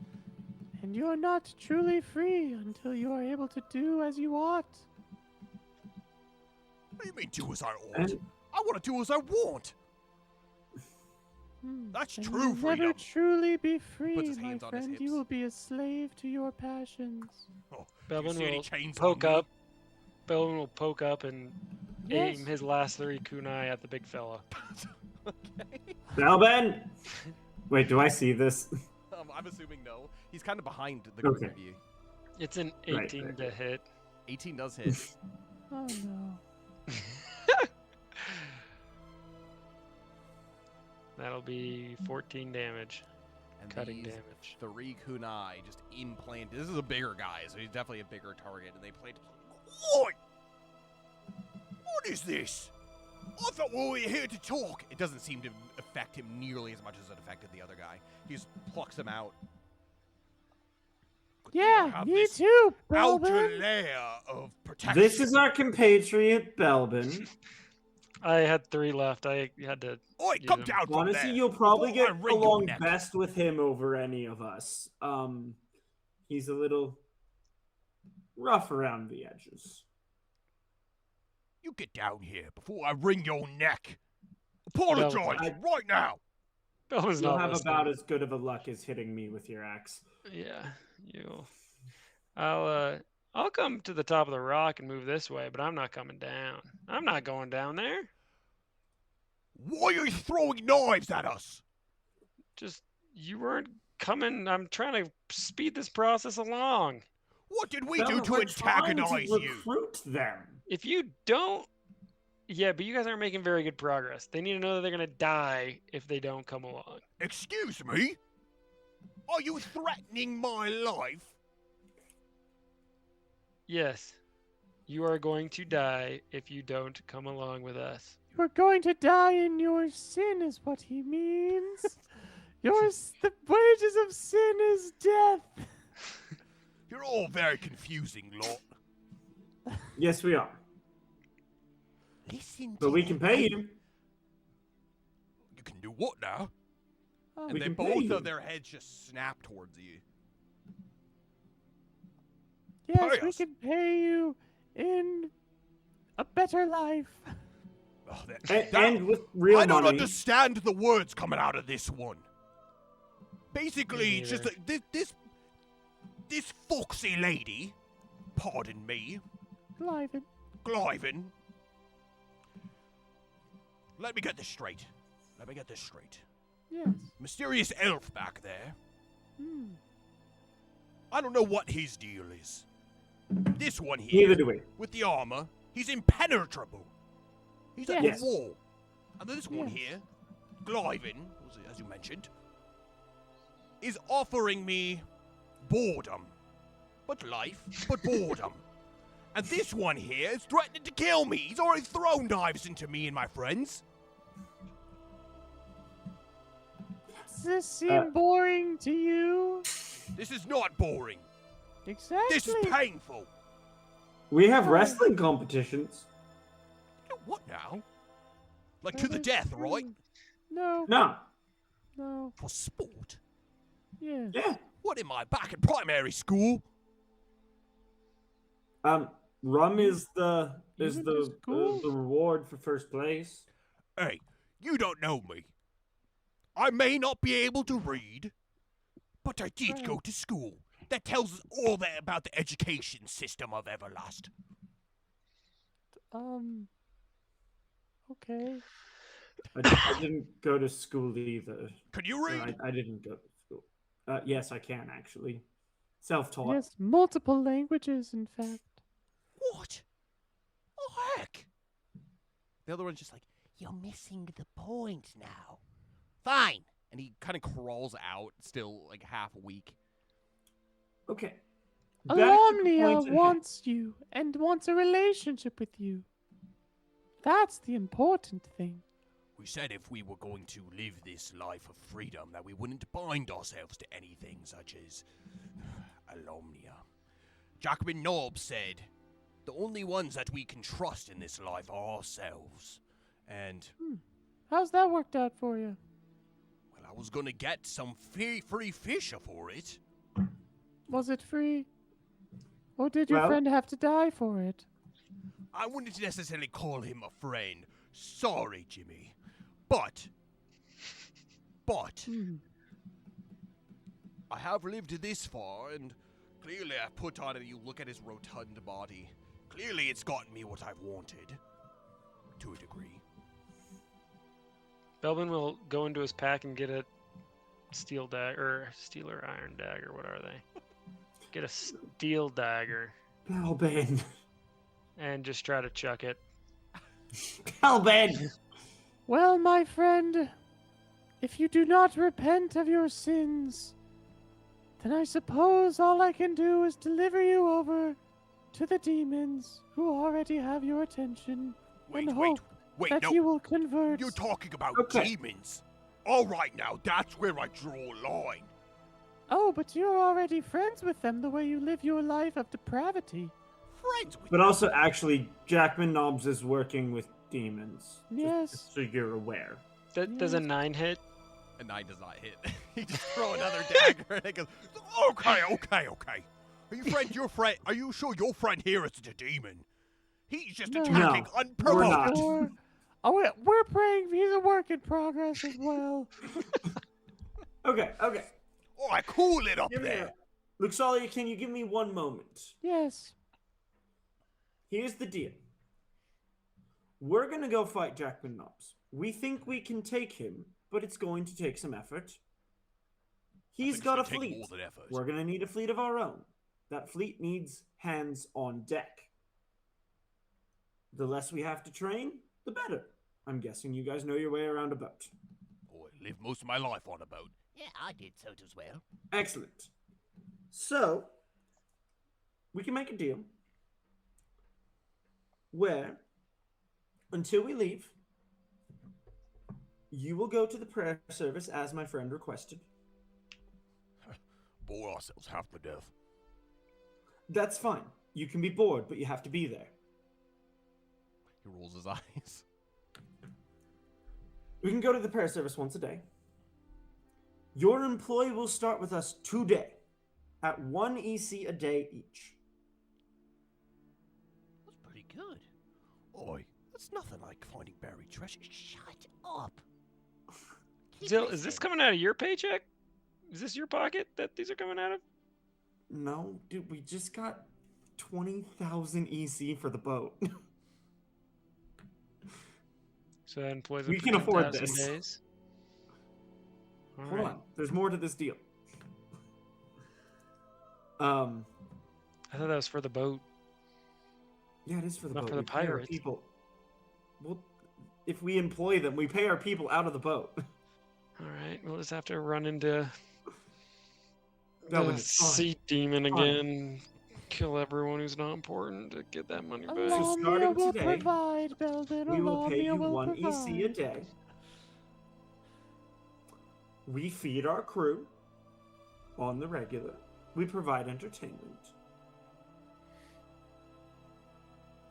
And this contract is until the demise of Jackman Nobbs. At that point, we will drop you at the island of your choosing and wish you on your merry way. Unless you decide to stay in our employ. But that is your decision. Your contract ends with our defeat of Jack McNubbs. And it is up to you what to do from there. And don't forget Provided- that part of this is you have to help serve at the prayer services every day. Provided- I have to serve. She is probably going to keep Yes. talking to you, and I'm not going to stop her. Yes. That is also part of the contract. Yes. What's Belbin doing at this moment? Stabbing them. I mean, he has one more iron dagger that he's fishing Oh out. my goodness. He's not doing anything with it yet, but he does have one more iron dagger. He's getting at the ready. And the longer you take to decide, the more likely another dagger will be thrown at you. I cannot control that one. Just got I can't empty the either. pack. But I can tell you he has never intentionally hurt one of our crewmates outside of scheduled recreation. Although a wrestle to the death might get us some of the money back that you're promising, Zill. Belbin. We can we have- afford this. The pirate that's inside the tent, Jimmy, he looks at the other one and he says, I mean, this sounds kind of reasonable. the other one thinks for a moment and says, All right. Until the death of Jack McNubbs, and what if we fail? What then? Then we are turned Well, we're over all to going to Jack be dead McNubbs. anyway.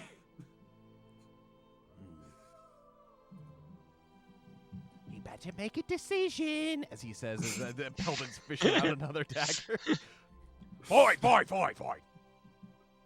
How about this? Counter offer. We do all that you say. But the two of us work on the same boat together. And I become captain of said boat. How does Thorian, how do you feel about that?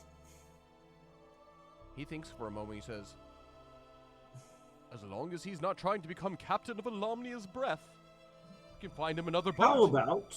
We could even get him a rowboat, and he could be captain of that, as he jokes. Counter offer. You both work on the same boat. That is very reasonable. Given your life on the sea, you are head of the recruits. So, like, training and stuff? Yes.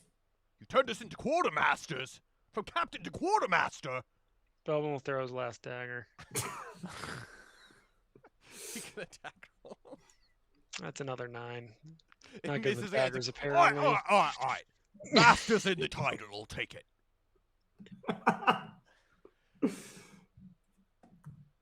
You Do will we have a refer deal? to me as Master Bob from now on. Wait. And then the other guy looks at Are you a tomato? Are you a pirate that Bob's doesn't do your uncle. anything?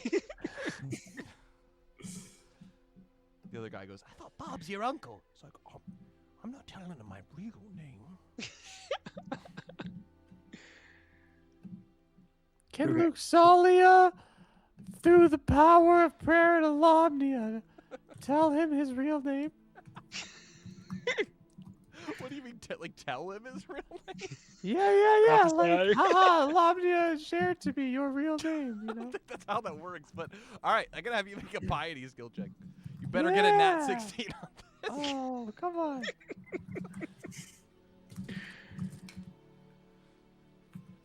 $15. You. Oh. Take a stab in the dark. Yeah. Are you sure about that, Frederick? He was close.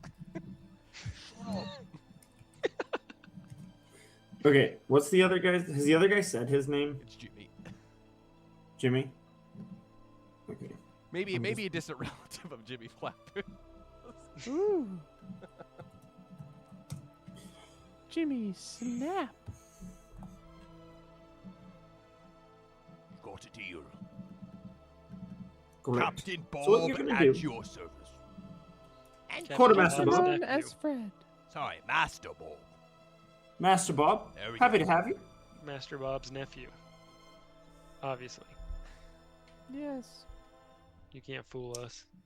So, does anybody have anything to write on? Thordane, he Probably turns his map Thordane. over.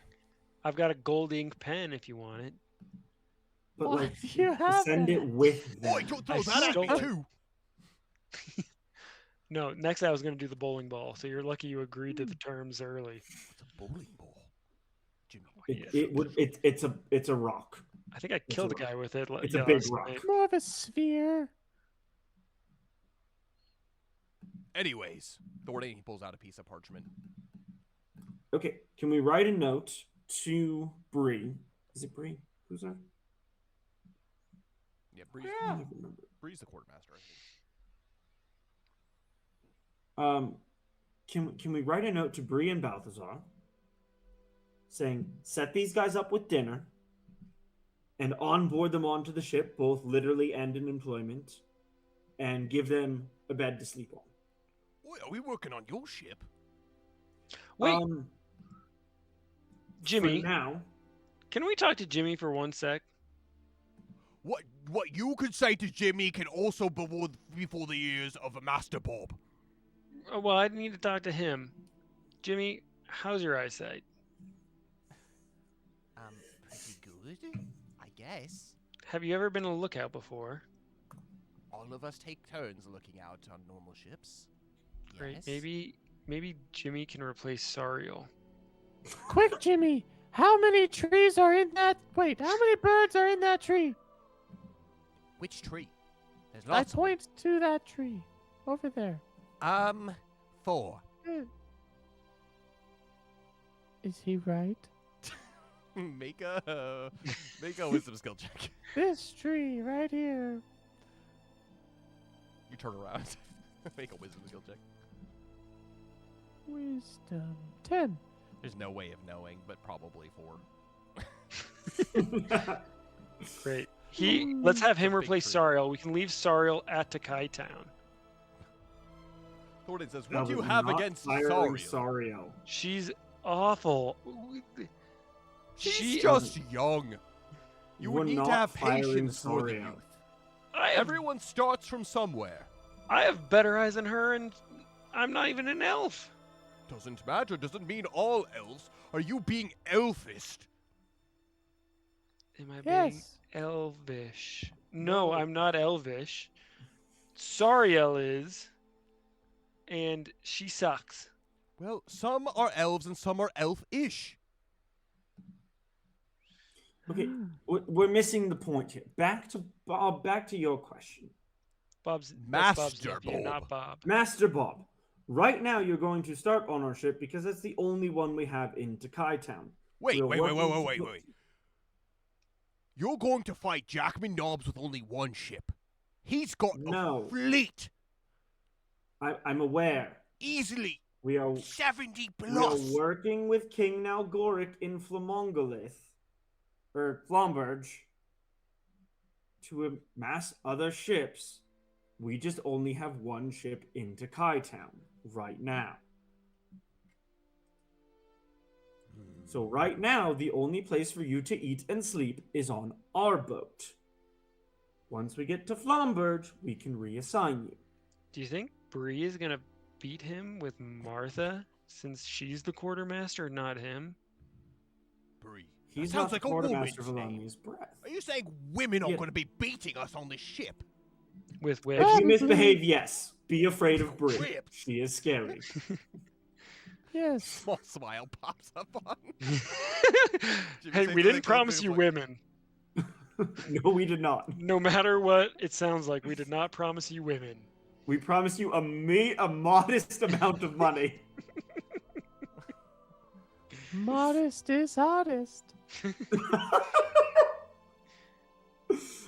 Luxalia winks again. Oh my goodness. Fine. Anyway, take Master this note, Bob at your service. find our ship, and go have a nice dinner. you have mutton?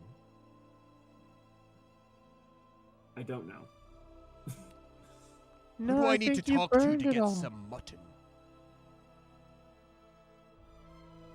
Remy. Remy. I learned a trick. If I repeat something 3 times, it sticks in the old noggin. Great. Who do you need to talk to get some mutton? Bree. Okay. Yeah. Off Oh. with you now. Primary school. Just back the way we came? Back to Decay Town. Go See Hold how on a float if second. you only want to float. Thordane scrawls out the rest of his note and says, "Signed by Thordane, Captain of Alomnia's Breath. Heart. Unless you want to join us in recruiting other pirates. You might have a convincing testimony. You're right. We got one on half the way to holiness. Alright, Jimmy, if you want to go with them, trekking through the jungle." And Jimmy says, "I think not." Alright, All right. well, back to Takai Town, I guess it is. Hey, just out of curiosity, who killed most of these pirates after chaos ensued? Out of curiosity, who do you think? Yeah. And he gives a kind of a small smile. I'm feeling it wasn't Jimmy. I'm feeling if we didn't show up when we got here, Jimmy would be one of them. Oh, you hear that, Jimmy? I like these guys already. And he points to you, Bell, but I still need to work on you, though. As long as you're not stop throwing knives at people. Quiet, Jimmy. You're a little pansy. Just go back to Kai Town. I didn't say anything, though. Oh, That was Bob. that was Bob. That was Bob's nephew. Yes. No, sorry, Bob's nephew. Our crew is a quirky bunch. You've seen. And I'll see you at prayer service tomorrow morning at 8 a.m. Where?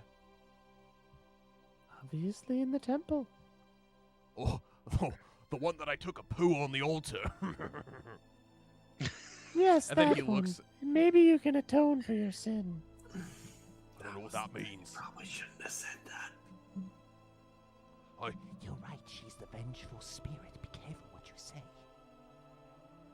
Oh, yeah, I mean, I battled the Yeah. brown snake at that altar. And Yeah, I came I- out I know it. victorious. I know what you did. It's That was an attempt. just That was an we'll attempt. see you tomorrow. Boy, what do you need from me, my own scripture, Guardian Historia? Or just come with myself? Just come with yourself. You can't read that. That's Well- not gonna help you. Both Jimmy and I will come holy as ever. Wonderful. Maybe pulls not out any the last one holier and than you drops it are on the floor. right now. Boy, honey, What? what? What? So Yeah. Maybe not any holier than you are right now, based on the previous conversation. Well, thanks for him. I could be holier, I guess. But no, I'm good. Prayer service sounds preferable. Great. Then safe journeys. And they leave. They grab the Bellin will- note from Thordane, and Thordane says, "Master Bob and Jimmy. All right, make sure to give this exactly to either Bree or Balthazar. Remember, Bree or Balthazar. Bree or Balthazar. Bree or Balthazar. Who are you asking about the mutton? Bree or Balthazar. Sure. Great. I will go give this to Remy first thing when we get back. Belbin will gather up his kunai and his daggers and resheath them and put them in his backpack. Okay. Well, Alomnia does like to do great things with small people. Boy, who you call small? No, you're gone. That Talking to wasn't you, to you. They're off the map. That doesn't count. Can we try to loot the other bodies? See what they have on them? Oh my god. You potentially gain points of weariness for that, or not weariness, misery for that, but yeah. Do they look like they have anything good? No. Like, they literally, like, everything that they have was, like, what they brought from, like, their drunken escapade the previous night. If we take Okay, the fish, Belbin. can we just cook it Here real is a fast? moment Yeah, you to can have a grow Okay. in holiness and righteousness. Let us bury these souls and give them a proper burial. Do they need like a Vikings burial where we send them off into the ocean? Nope, just like dig a hole. I do. Put 'em Zill in it. is gonna help Bury beast them. manual labor. Mark the grave. For this, I need to step away for a second, but I can still hear. No worries. We'll pray. Thordane is gonna go over to the fish, and he's gonna take a look at it, and he says, "Not sardines, but this What will are do. they? It's a black Thordane, what are- bass. Wow. Just one? Just one, but it's quite large. I'm actually very impressed. We all may be able to get a couple bites out of this. It looks Great. decently fresh, and the fire's still going." Let's light them up. And you begin. Great. cooking I them. shall cook this while you two go bury the bodies. You're right, Luxalia. This is How women's work. sexist. How sexist of you, Luxalia. Yep. Now off with you. All It's right, I okay, guess it's I'm okay, going Belvin. on. I've had her cooking. It's quite delicious. The Don't make Glyven me know what throw they're doing kunai. with fish. I'm a Glyven, I know. so why Tell can't me. I cook it? How many times have you cooked, Belvin? I'm old. Okay. Are you experienced? I've fed myself for like 55 years. Stale bread, right? Croutons is the word that one pirate was looking for. Yeah. Yeah, that guy's a bit of an idiot. We'll have to work on him a little bit. Yeah. And you do the thing. You do the manual labor. You bury the 4 bodies, and you eat for the evening. It definitely is sunset at this point. The stars have started to become visible, and it's probably around 6:37 p.m. So Okay. tomorrow, are we gonna sleep in these guys' camp tonight? I don't know. I feel a little weird about that. Yeah. I'll wait they're- for Zill's opinion. But with that, I must go, and that's not in character. It's late here, and I have to work in the morning. And that is so a perfect place goodbye. for us to go ahead and go on break for about 5 minutes. We will be right back, everybody. Don't go anywhere. I'm going to have everybody mute themselves before we do head off. But yeah, think about, for my players, think about next steps on what to do. Which Can group to go. Luxalia escort the guys back? No. Luxalia's Yeah, I guess cooking. that's not appropriate. That's fair. Luxalia's Fair. cooking. They've got a note. They've got a note, yes, from Thordane, the captain of Lomnia's Breath. But think about what you guys, where you guys are going to go, what you're doing next, and then we'll reconvene at about, I guess in Colorado time, like 10:05, 10:08-ish. So, Great. Cool. We'll be back. Bye, everyone.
How's it going, everybody? We are back with the second half of this stream.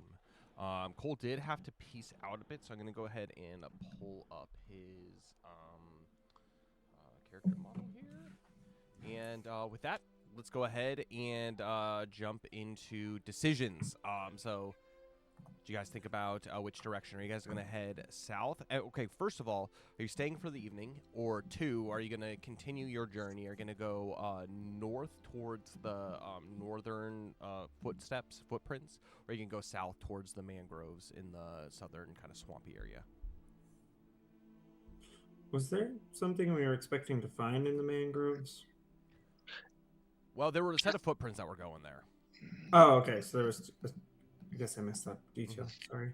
So I'm fine going to either, I think, but now that it's going to be night, if we go down there, we could potentially run into some creepy crawlies. I'm fine staying at the camp for the night. It's like camp's already set up, fire's already built. Great. Yeah. I feel kind of weird hanging out with a bunch of dead, buried folk, but whatever your guys' decision is, I can sleep under the stars. So, Luxali, would you like to lead us in some prayer service for the purifying of the camp, then? Yes.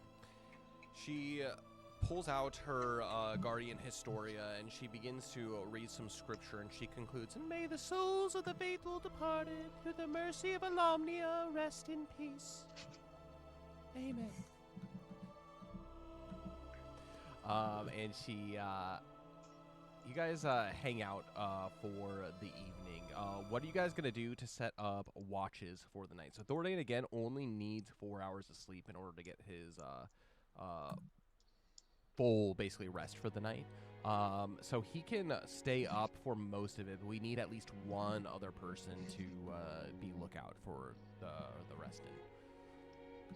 At least. I can take it. Yeah, okay.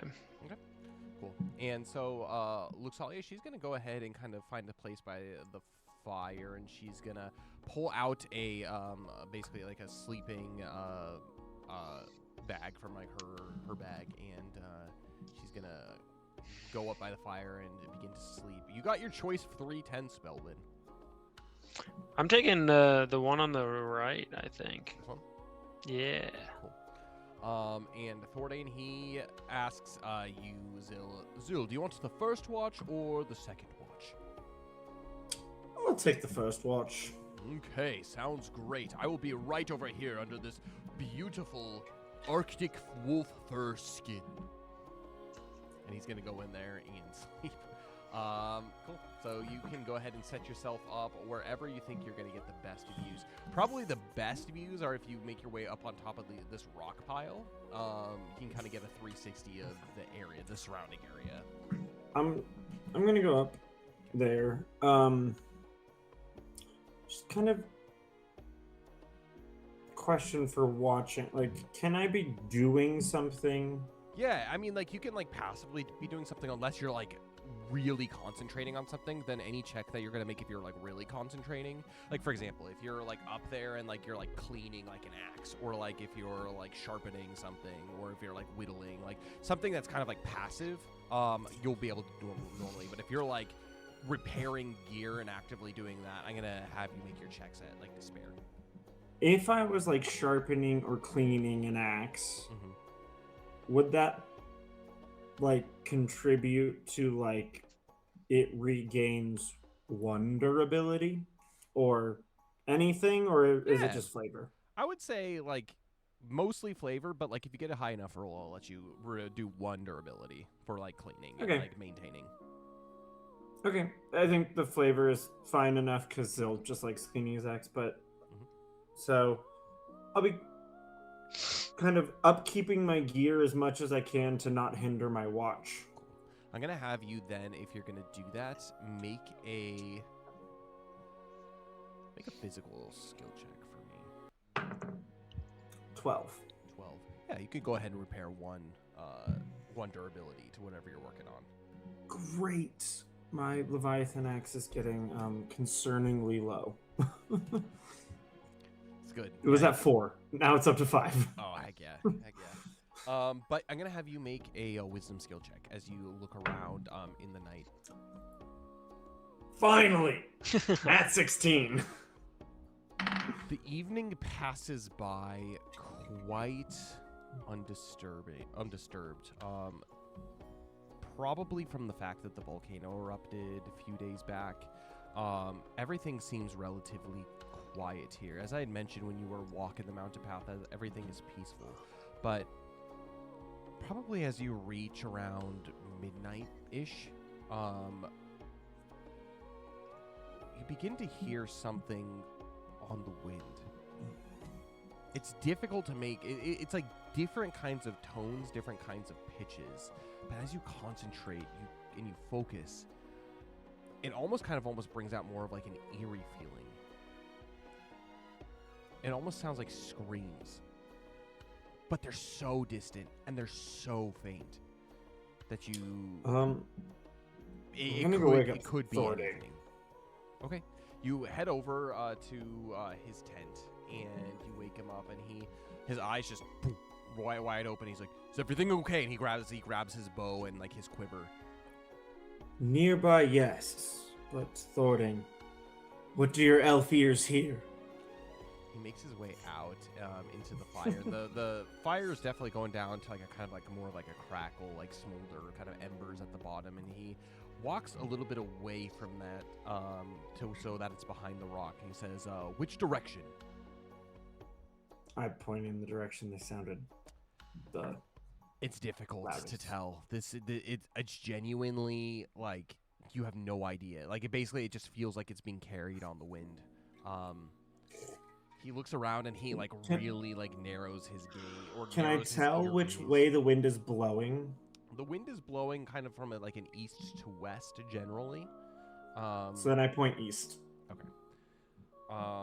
He's gonna go ahead and make a wisdom skill check, and he got a 18. Not natural 16, but he got an 18. He listens and he says, "All seems quiet." I could have sworn I heard screams.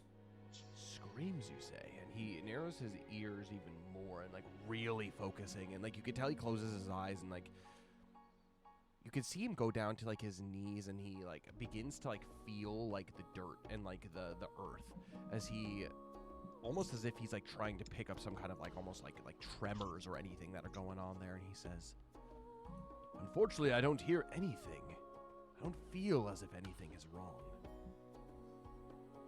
He stands up and he says, "Must be just... I wouldn't say your imagination because I trust you. But we've been through a lot recently." We have. I wouldn't worry too much about it. If you said it wasn't anywhere close, we're probably okay. And I don't think anyone from Takai Town would have followed us out here. Okay. There's nothing to worry about. Midnight? Yeah, it's about midnight. And so probably about 2 more hours, and it would be the end of your shift, and Dordain would take over for the rest of the night. Okay.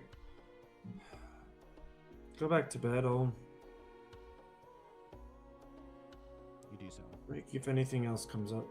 He does so, and he goes and he, seemingly unconcerned, goes back to sleep. And you look out, and you can feel like a little bit of like a burning sensation in your chest. Nothing out of the ordinary from the new brand. It's still a little bit tender to touch.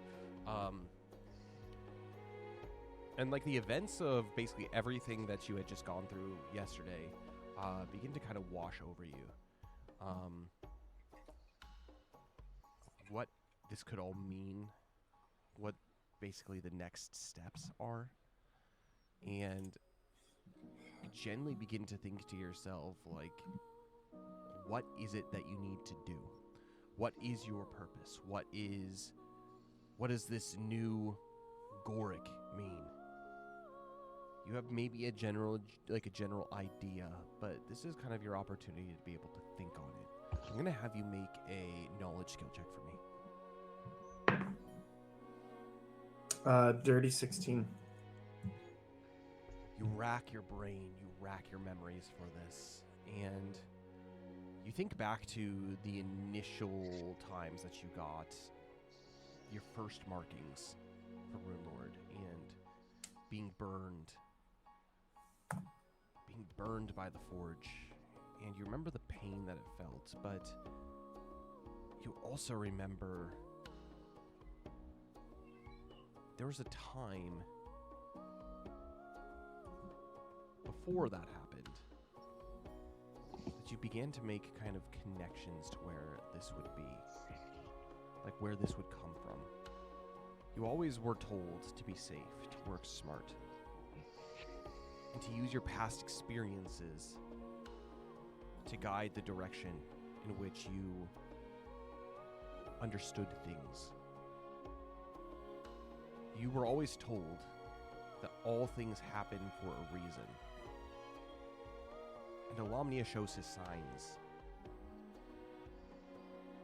Even if you didn't have the eyes to see them at the moment.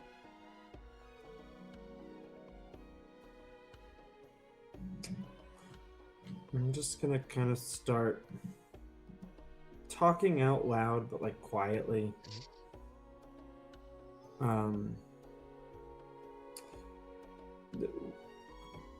Okay, just looking at my character sheet. I know Everspeech, Eldornian, and Draken, and Void. Which would be like more natural Eldornian? to... Yeah, go ahead. Oh, well, Eldornian is probably the most natural, because that's kind of like the kind of... It's like Everspeech, but it's the common vernacular of Everspeech that the men of the West speak. Okay. So that would be kind of like more of like what you would maybe go to naturally, but I'm sorry, continue. Well, just like, because I'm just going to default to kind of like natural settings. Yeah. It'd probably be Eldornian. So it's like just not even thinking about it. This is just going to start what's coming. It's like, and okay. So I'm just, this is going to be what he starts saying. So much has happened recently, and I mean, I've spent enough time with Ixalia.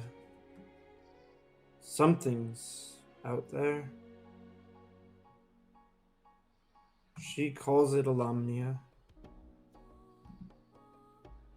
I've seen enough evil. I know there's more, there's beyond us. But it doesn't make sense yet. But whatever you are, if you're out there, if you can hear me,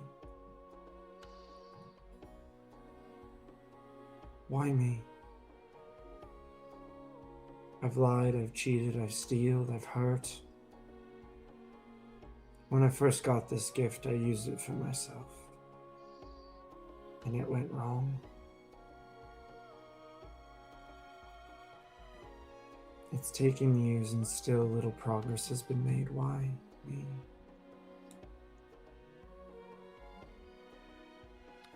Make a piety skill check for me. 19. Continue. When the bad thing is obvious, it's easy to swing, to get in the way, to help my friends. We've slayed monsters I never thought existed. And then it's easy, the evil's obvious. Burbledau, Amos, Jackman Nobbs, Ragnick. The list goes on. The cultists, the demon bird, I don't remember if it had a name. Burbledau? No, the at Folden Rock. Oh, gotcha. The one that was pecking Belbin. The less scary demon bird. Yeah. Grim Raven. It's like those are clear, those are easy. Duluth, these pirates. I'll admit I still want to hurt them. I'm trying. But I'm sure Luxalia has friends who would be better choices. I'm sure Jack knows people who would be better choices. Why me? You sit there and you contemplate about this, and this contemplation becomes, this inner dialogue becomes prayer. And as you look up at the It's not clear- inner, I'm saying this. Yeah, right. Like this dialogue becomes prayer, like your conversation with Alumnia.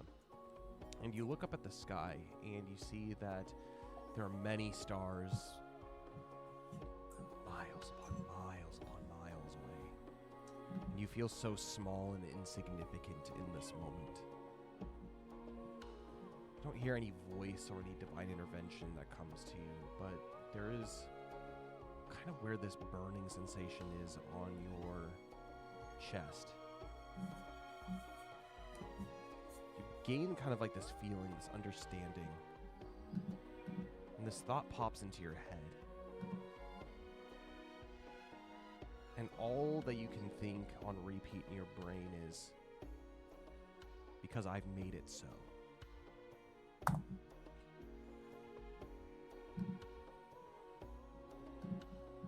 It gives you a little bit of consolation. You feel less pressure, and especially as you look at your companions asleep. I guess the only one you can really see is Luxalia. But you look upon them and you see that they all have many different personalities, many different gifts, as we had seen earlier. And you can't help but smile. And that you are quite different from them. You're quite unique.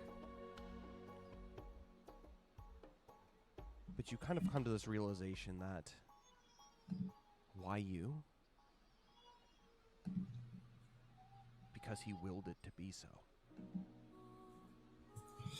You don't have to fall into these standards of traditional heroism. He doesn't pick the same people. He can work with anybody. Only he truly knows your heart. And you find peace. Because I said it to be so. After 2 hours pass by really fast from that moment. And Thordane eventually wakes up and he takes over for the evening, and he says, "You may want to try the other tent. This one has a little bit drafty," as he takes your place. Good to know. And I go to bed. Cool. He's gonna make a wisdom skill check. And the night passes completely uninterrupted as Thordane just like looks off into the distance. He closes his eyes to focus all of his senses, and before he knows it, the sun is shining and the birds are chirping, and the fire's completely out at this point. Luxalia stretches and she wakes up and she says, Oh, good morning, Thordane. How goes the night watch? and he says, "All is clear, completely clear, eerily so.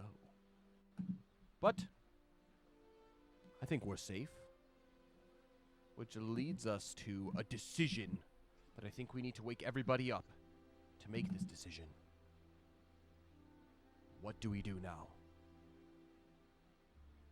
And Luxalia goes into Belvin's tent and says, Hey, time to get up. Time to wake up. No more sleeping. Yep. We're moving. Yeah. Okay. Yep. What Okay. time is it? It is 8 a.m. Sharp. Oh, I hope your friend's Bob's nephew is at church then right now. You better believe he is. I'm sure Yuki's taking care of it, or if not Yuki, at least Martha. Yes. Leave it to Martha. Yes, leave it to Martha. All right. Well. Yeah. Yeah. I'm getting up. Give me 1 minute to put some pants on. Yeah, I'll go get Zil. And she walks in and she wakes up you, Zil. And you stir from a dreamless night. And she says, Hey, Zil, time to wake up. We're moving. Okay. Okay, Thordane, let's have this discussion. as she waits, Zil, you make your way out, and Belbin, you eventually do wander out, and Thordane, up on the rock, striking captain's pose, says, we have two options. To the south or to the north. Either way, I think it's about relatively the same distance if we want to return back to camp. But, I guess that leaves it up to you. Maybe we take care of the south earlier, so we don't run into another evening of scary animals down in the bogs. Or maybe we take care of business north first, and that way we can kind of just do one big loop around and make our way towards the beach for a nice, safe path back to Takai Town. I'm feeling, I don't know how Zill's feeling or Luxalia. I'm feeling going south just because if there are people down there, they might not survive another night. If we want to take them or if we want to kill them, they might not survive another night.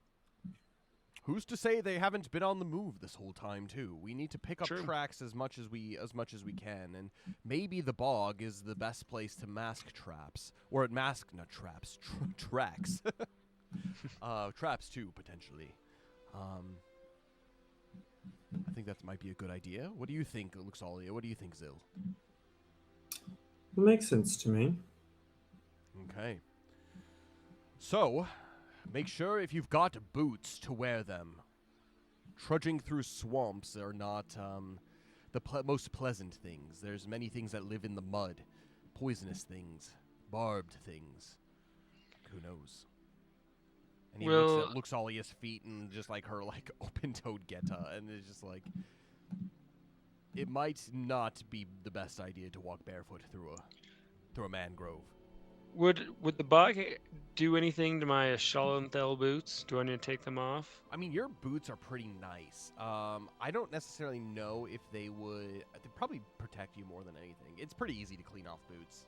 Okay. They're So pretty they nice won't be leather. damaged or anything. Okay, cool. No. Cool. Nah, it's more you don't want to walk in bare feet just in case there's like spiky stuff or an animal Sure. or something in the water down south. Cool. And so you guys get everything ready, packed up for the night before you decide to make your trip south. And climb back up kind of the hill to kind of get your bearings. And Thordane says, I think it may be best for us to go find where the tracks down south diverged instead of going directly south. So we can know exactly where they led, at least into the point where they the tracks are lost inevitably to the. Yeah, I like that, Thordane. Good thinking. Let's go back. Backtrack. What I thought, and so you make your way back probably about another hour-ish, back to kind of the place where like some of these footprints began to separate. Thordane is going to go ahead and make a knowledge skill check as he picks up, and he has an 18. He easily catches those footprints again. Follow me as you begin to make your way definitely out of the mountains, much more rapid than going directly east. You begin to climb down, and you can see kind of the beach out before you, and it's like very much like a white sand kind of beach. But off to the left, you see a bunch of trees. It looks like a forest, but it looks like a very short forest. Basically, based off of your experience, Belbin and Luxalia, coming through here before, this must be a low tide, because walking through here previously, there are times where like this kind of beachy area is completely underwater. The tide usually recedes about every 2 hours, and then every other 2 hours it gradually comes back up. You must be at a point now where it's receding. And so Thordane looks to you and says, I'm not a water elf, so I don't know much about tides. But perhaps you have some expertise. And he points to both Luxalia and Belbin. Yeah, when we were here last time, it was high tide, and then low tide, and then high tide again, and then low tide again. So I think that's how the tides work. Sounds logical to me. Guardian says. So it looks like currently we have a pretty clear passage if we want to go, but I think we must make haste if it's going to become high tide again. The last thing I want is for the water to cut off our vision below our waists. Yes, I agree. I know, Zil, you can breathe underwater, can't you? I can. If the tide does rise, I think you should probably take the lead. Okay. Does that work with everybody? That way he can be our eyes underneath the water, and if there is anything that does pop out at us, we will be prepared. I mean, I'm used to being in front anyway. And with that, you begin your descent into kind of the sand that's there. You can't quite see Takai Town. You may be able to see it at night from your current position, but you walk down into this sand, and you can tell from your journey, probably that 10 to 15 minutes, the tide has begin to start creeping up towards, like, on the beach. And so it's definitely, the tides are coming in at this point. I'm going to have you all make an agility survival check. If someone will do it for Luxalia too, that would be awesome. I got Luxalia. Okay. Agility is a 20. Oh, jeez, that's a 14 for Thordain. Hey. What a wonderful kind of day. Zil got a 17. Whoa. What is this? And Whoa. I thought I had Luxalia's character sheet open, so give me one moment. I have Yuki's open. Luxalia got a 19. Ooh. 19. That's Nice pretty try, Luxalia. You're not as good as Belbin. Thordain got the lowest out of anybody. That's crazy. But you all descend into the sand and quickly under the cover of the trees, and you can see that it is not really as swampy as you thought it would be. The water is very, very clear. And there are some paths that make their way kind of like winding through, and there's lots of pools, and like these mangroves have the trees that have like large sprawling roots. So you try as best as possible to stick to the paths that are laid out for you. And following the footprints, you are able to make your way probably about 30-ish minutes, but your pace is really slow to trying to keep your footing. There are certain times where like feet do slip into the mangroves, and it disturbs the water surface a bit, but there doesn't seem anything that's coming up and trying to bite you, especially because you can see under. But as this happens, slowly the water started to come up, and to the point where even these paths, you're stepping in basically puddles. I'm gonna have you all make fortitude survival checks for me. Ooh, Thordain got a nat 16. Ooh. Belbin got an 8. Okay. Luxalia got a 15. Zil got a 13. Fortunately, as you walk through, you can tell that many of the creatures that are there tend to be more or less fish. You do see some very small sharks that have made their way into the mangrove, or perhaps live in the mangrove until they get older. But you keep your ears peeled, and none of you fall into the water, fortunately. To a point where you actually end up just losing the trail altogether. You are, for all intents and purposes, lost as you sit and listen. I'm going to have all of you make wisdom skill checks as you examine. It's difficult to see far because there's just trees all around you. So this is more listening as far as your wisdom goes. 13. Okay, that is going to be a 15 for Thordain. Wisdom. Zil got a dirty 16. Luxalia got a 11. It's quiet. You only hear the sound of the water. Every now and then you hear a splash from a fish. But you definitely notice as the morning continues that the further you go into this mangrove, the worse the bugs get. They start to buzz in your ears, and the bigger they get too. You see many things from dragonflies to gigantic mosquitoes. And you're just constantly swatting as you walk through. Thordane is doing his darndest to try to follow any kind of semblance of a path, but it eventually does get to a point where you're about knee deep, even on like kind of the high paths. And Thordane looks to you, Zil, and he says, "I think it's time for you to take over." Bring it on.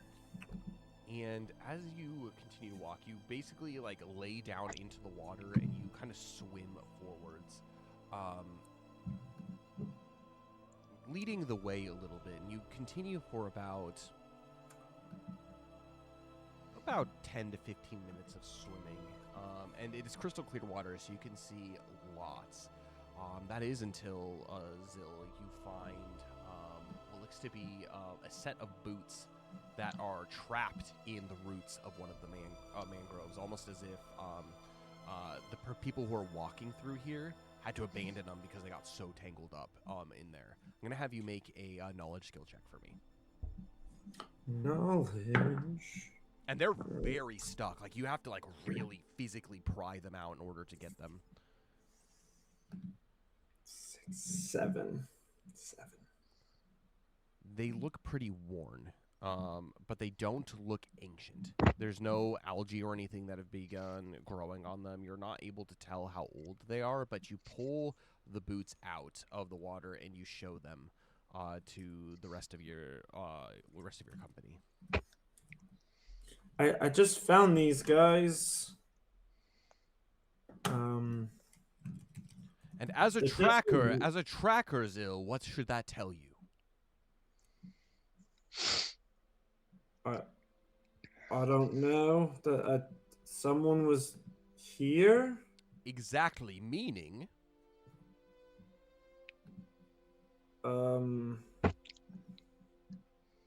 Meaning.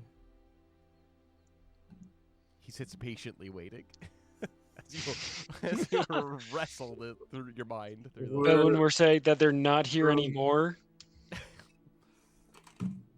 That wasn't the answer I was expecting, but yes, that is true. Are we going the right way? We are going... Well, there was someone here, meaning we're going in the direction of where people were. Meaning, if people were to abandon these shoes, there are many different directions which they can go. And as a tracker, this is the sign of life. It means we're on the right track. And now from here, we can orient our position based off of any other environmental factors. Clearly, these boots were stuck in the mangrove. What could be a next course of action for someone who is stuck? that they'll go barefoot. Yeah. Unfortunately, the water, I think, is going to wipe out any tracks that we're going to see. That they're gonna not go too far. Definitely their pace will be slowed. That's a great point there. And he's just totally using this as a teaching moment for everybody.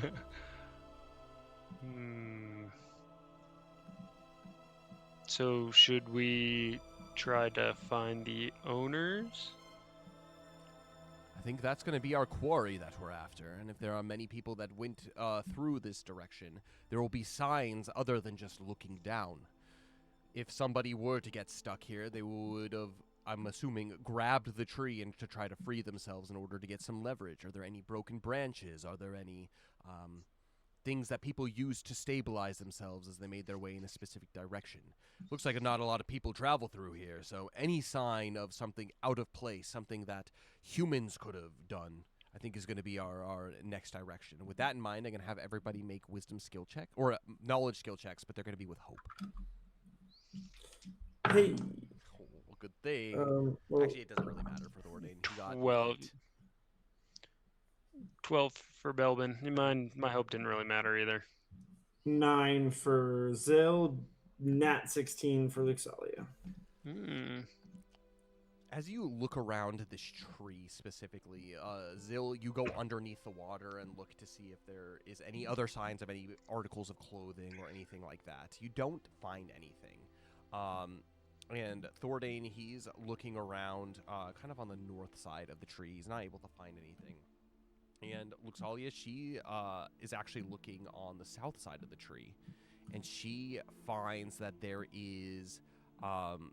not only like a broken, like these mangroves are interesting because it's like you got like these like vines that kind of come down from the trees, almost as if soaking up the water that's there. But you have like this like bark that's kind of almost like rope-ish. She noticed that like as this person was trying to get hold, like ripping the bark off, like basically of this tree, there's kind of like this like bald strip that's there.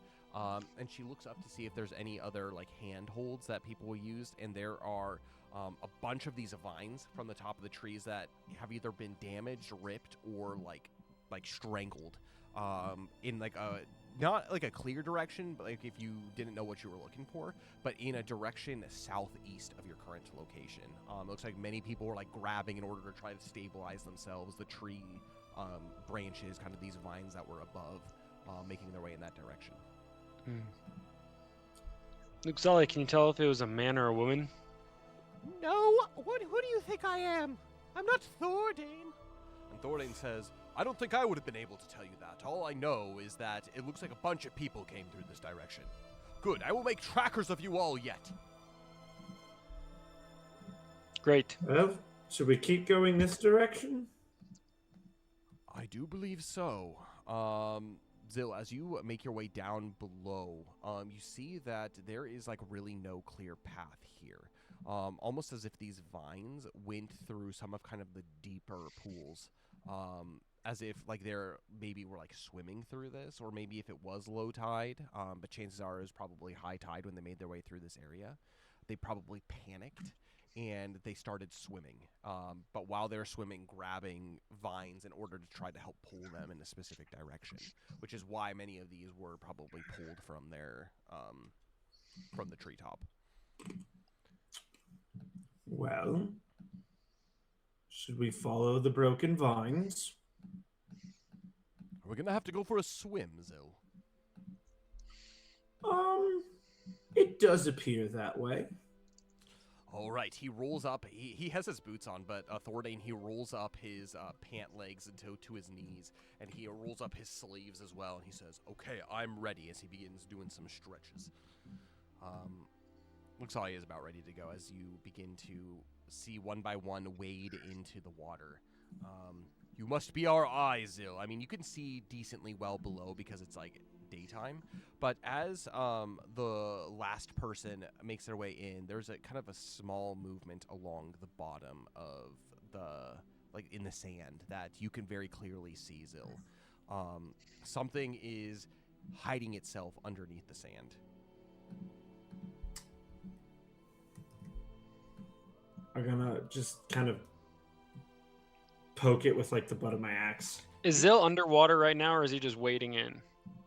Underwater. So you would have to be. So you he's would- fully you would- underwater. We can't. Yeah, We you don't would, really know what exactly he's you doing. would Oh. have to go down probably about 10 feet in order to reach the bottom. Okay. Of the Okay, sand. I'm gonna poke my head up first. Okay. Guys, there's something under the sand. Luxalia freezes and she says, Take care of it, Zil. you can see that there's just Okay. like her hair is just standing on end as she's just like freaking out and panicking at this moment. If I'm not back in 2 minutes, someone come find me. I'm gonna Okay. I'm Come gonna back in 2 swim minutes, down. please. Yeah, please. You do swim down, and it's in this crystal clear water. You see that there are many fish, and there's a small cloud that of like from the sand that begins to kind of like rise, and then eventually kind of just floats about 2 feet off the bottom of the sand on the bottom. It's difficult to see past this, but are you gonna do the same thing? Take your axe and butt it against. just something? poke it. I just want to poke it. You do so. And as soon as you do so, a darting motion is basically goes kind of to the south of you, closer. Basically, it would as if it was like darting out into the sea. And you do catch a glimpse of it. It looks to be a sand shark. You saw these in Tolly Tolly, but you seem to have surprised it almost as if it was sleeping, and it just darts away, basically out of sight. I'm gonna go back up. Guys, it's a shark. Oh, but she looks all. He begins to start like climbing up, like on the vines, like to get out of the water. And she just is in panic mode at this point. She's like, I can't fight underwater. I can't breathe underwater. What am I supposed to do? Can I shoot fire at it? I can't do it. If I try to shoot ice at it, it's gonna freeze everything around. And she just begins panicking. In this whole moment. Did you take care of it, Zill? No, I don't know where it went, actually. Even worse. And she begins to just like kind of like start panic crying. I think it's gonna be okay. Did it take any of your limbs? Nope, it didn't touch me. Okay. And she Let's just keep going. gradually puts herself back into the water. You better be our eyes. I'm trusting you, Zill. Do we want to press forward? I think we'd better keep finding at least some kind of trail. I mean, we're already this far in. It would be a shame if we turned back at this point. What do you think, Belbin? We gotta keep going forward. Let's just ignore the shark. If he comes and gets one of us, then we'll deal with him then. Optimistic. I like it. Sounds good to me. Let's continue to press our advantage as you make your way, kind of like weave your way through this maze. Fortunately, there is a decent amount, now that you're like looking at the vines, of debris that kind of leads you in a direction. And you probably swim for about another 20 minutes before there's kind of almost like this berm that you climb yourselves up onto. Basically the sand that is like coalesced in kind of like a large clearing of these mangroves. It doesn't look man-made, but it looks as if the kind of just the general waves from how like the water moves around seems to have just like pushed sand between like these trees up at this point. As you climb up onto this area,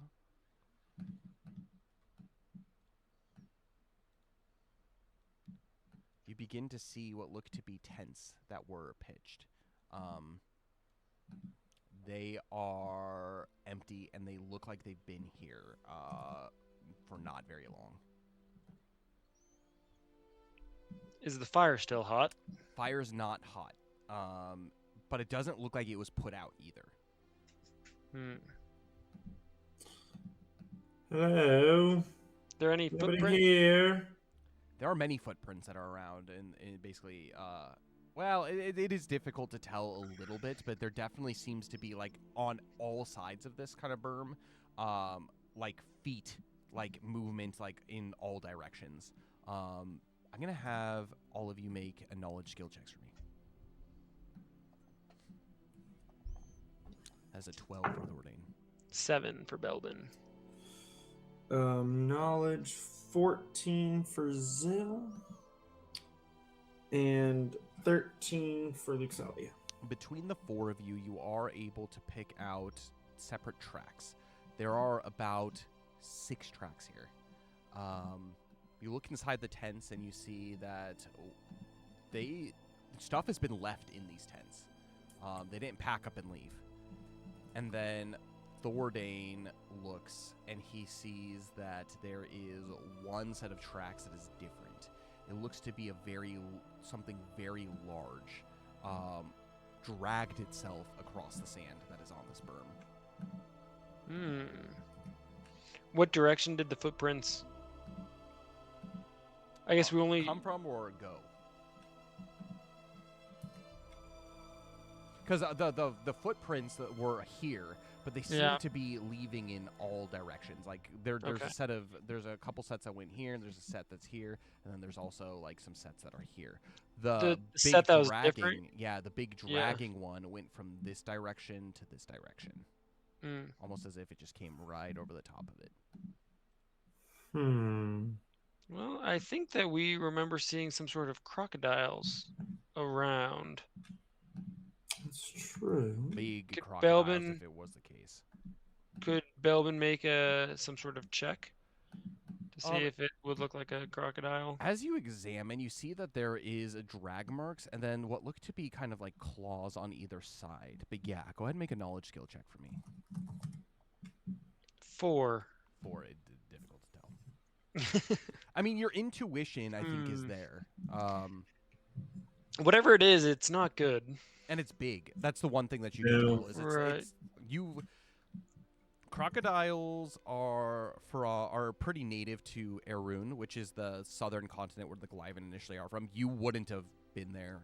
Your generations past that time, but there are stories about like crocodiles and stuff living down there.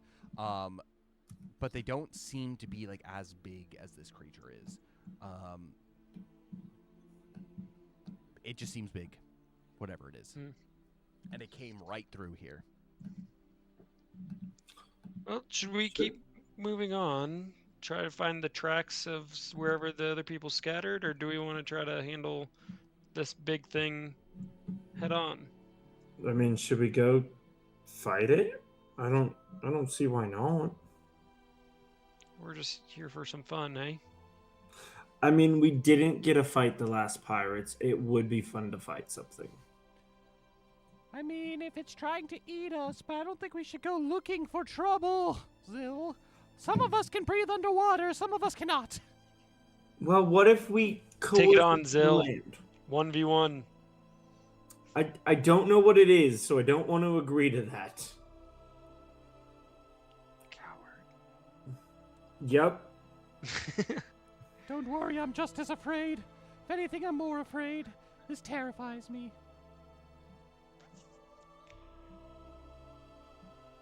Thordain, what do you think? We seem to be split. You could be the tying vote. I think we need to be very cautious. But I don't think it would hurt if we clearly they set up camp here. And if a crocodile were to come, per se, and scare them off in different directions, I don't think they probably would have gotten too far. But they are all separate, meaning if there are any pirates alive, they may still be a threat to us. So I think not necessarily splitting up completely, but if we maybe go in pairs and maybe sweep the perimeter to see if there is any more signs of life, and if we happen to come into a crocodile, scream, right? And we not too far from each other, and we come to the defense of whoever needs it. Maybe. I don't think we should go looking for a fight, is what I'm saying. But if a fight comes to us, well, we are adventurers after all. All right. I'm done with that. Idea. Yep. How should we pair this off? I think Luxalia and Zill, the two of you. I think Works for Luxalia's me. kind of more afraid of the water, so I think the two of you should stay together. And I Well, think then Belvin Luxalia's and going to be floating by herself. Why is that? Oh, no. Zill will be her eyes, of course. You and I were going to be kind of going more blind into this. But doesn't he sink to the bottom? He could. Kind of, yeah. Why don't Luxalia, you go with me? Can you protect me? I hate that I have to say this, but can you protect me, Velvet? I don't know, Luxalia. You can choose. You can choose. Don't give me a lot of confidence. You choose. You choose. You can choose Zill and float by yourself, or you can have a floating partner and we can both be in trouble. I don't like floating by myself either. Can I just, stay here? Sure. You stay here in case it comes back. I'll be central, okay? Wait, come back. At least I'll be on land. Yeah. Okay. And Maybe. Zill, do you want to go by yourself, or I can go by myself? I'll go by myself. Okay. I don't think we should all split up, but if we have a central location that we can come back to, Luxalia, be on your toes. I'll just say that. She nods. And with that, we're going to have Zill go. Which direction do you want to look? So there, like I said, there's a set of footprints that go this way, and then this way, and this way.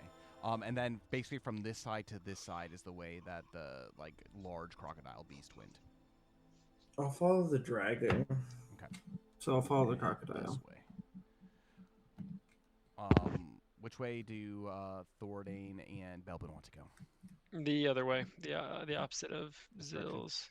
Yeah. All right, I'll look in this direction between these tents to see if there is anything. And the two of you make your way here. I'm going to have all of you make knowledge skill checks. 5. Luke Sully got a 10. Zill got a 9. And Thordane got a nat 16. He is rolling the nat 16s today. Come on, Thordane. Thordane does pick up some trails. And by that, I mean entrails. Oh, Ooh. There are pieces of body and whatnot randomly sprawled and floating throughout. At least the creatures that came in this, the pirates that went in this direction, there's no more. These have to be fresh because they would have decomposed or been eaten at this point. Zill, I'm sorry, what was your roll? 9. You kind of swim around along the bottom, and you can see that the large creature didn't sink to the bottom because it's left no trace, almost as if it came through and just swam off. As you look around, you kind of make your way in this direction and down and around this way, and eventually you do pop out here, and you don't see any signs of anything as you make your way back up into the central location. And what was Luke Talia's roll? 10. She does panic as she sees a little bit of movement in the water from Zill underneath as he makes his way, but she doesn't find anything either. And after about 30 minutes of looking, the group of you make your way back to the central location. I didn't see much. Well, we saw a lot thanks to Thordane. The people that ran off our way are all dead. We found Very parts dead. and pieces. Yeah, Yes. bits and bobs of them. We'll just say that. I'm glad you didn't come Bits with and us, bobs. Luxalia. It was not good. There were fish that were eating pieces of flesh. There was organs and entrails just floating in the water. It seems whatever was here, whatever happened last night, was not a good time. Okay. Meaning, whatever is here is probably still here. And he looks around cautiously.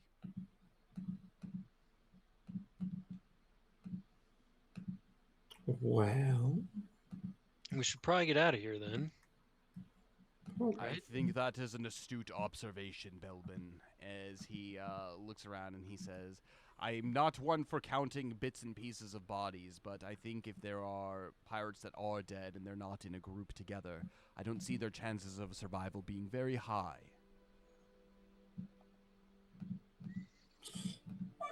think it's time to get out of here. What's the best way out? I don't know. Thordane, do you have your map? And Thordane, he opens his pack and he does pull out his map and he says, well, considering the tides and how far, general swimming pace and everything, he does all kinds of calculations.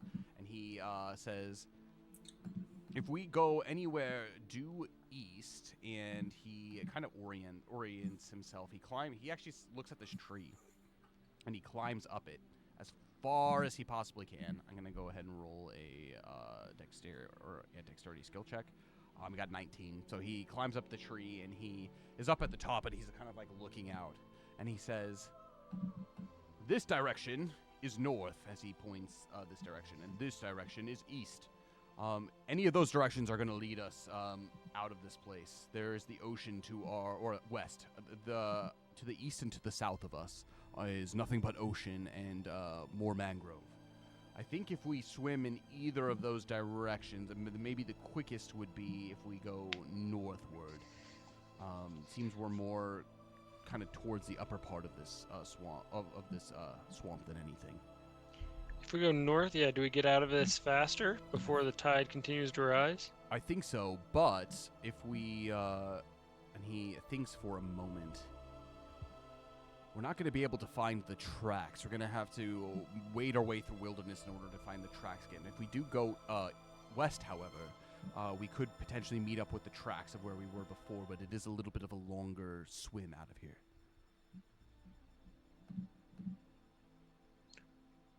Zil, I don't care to be in here longer than we have to. I agree. Nope. Let's get out of here as Or- quickly as possible.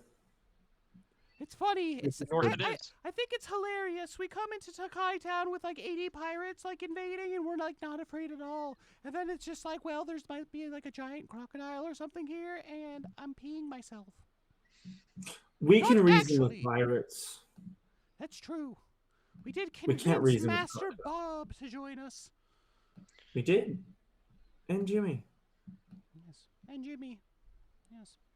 Well, Mm. I think if we go north and we get out of here the fastest, I think that's the best option. At least that's my vote. Yeah, let's do do it. that. Yep. Let's go. Rightio, lead the way, Zil. Boom, boom, boom, boom, boom. And with that, that's where we're gonna end our stream for today. Okay. Quick thoughts on today's session. Definitely a lot of stuff went down. A lot of searching, lots of adventuring. Let's go ahead and start with Max today. I don't even know, man. It's weird because it's like, yeah, I just want to fight the pirates and do that, but it's like trying to let Zil grow and be better. But I Is want to fight Luxalia the being pirates. a bad influence on you? We It's have to all you save need, everyone. But it's also hard because, like, maybe I'm reading too much into the existence of fates checks and the points of misery. Mhm. Maybe it's doing exactly what it's supposed to do. I'm not sure. Mhm. But it's just like, there's just part of me, whether this is me as a player or Zil as a character, is like, okay, but I want to max out my virtue as quickly as possible, so I want to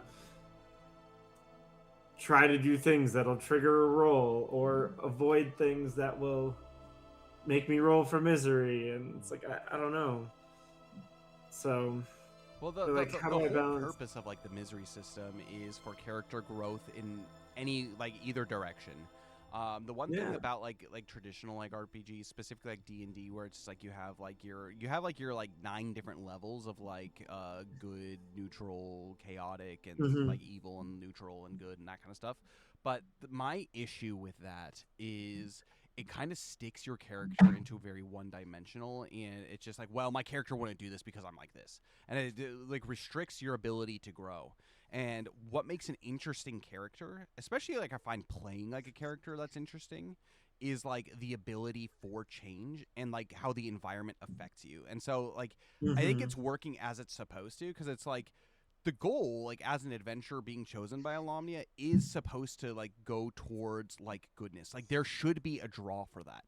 But at the same Mhm. time, I think when you're adventuring and you're doing things and it's just well, the easiest way might just be to kill everyone. I'm strong enough, I could easily do that and just end all of this on me here and now. Yeah.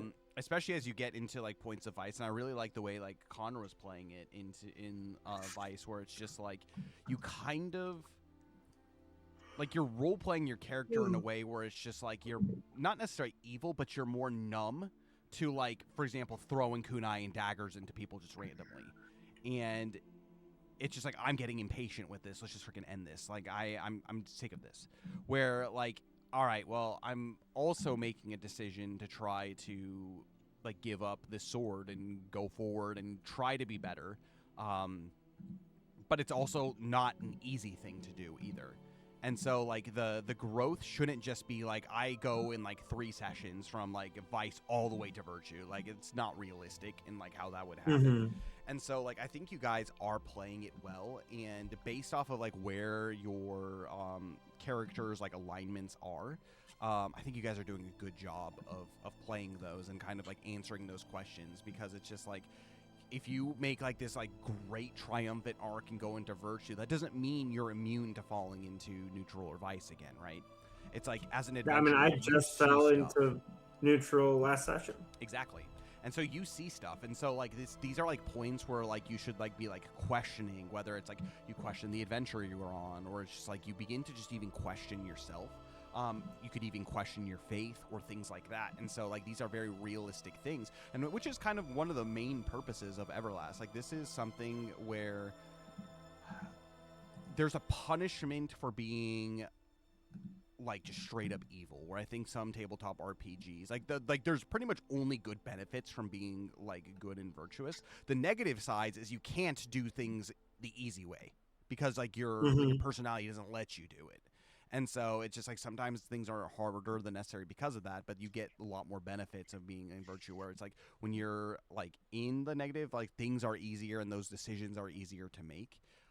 But you also have that potential to just like lose your character too, because ultimately everybody is a hero here, and the further you fall into vice, the chances of losing your character are more evident.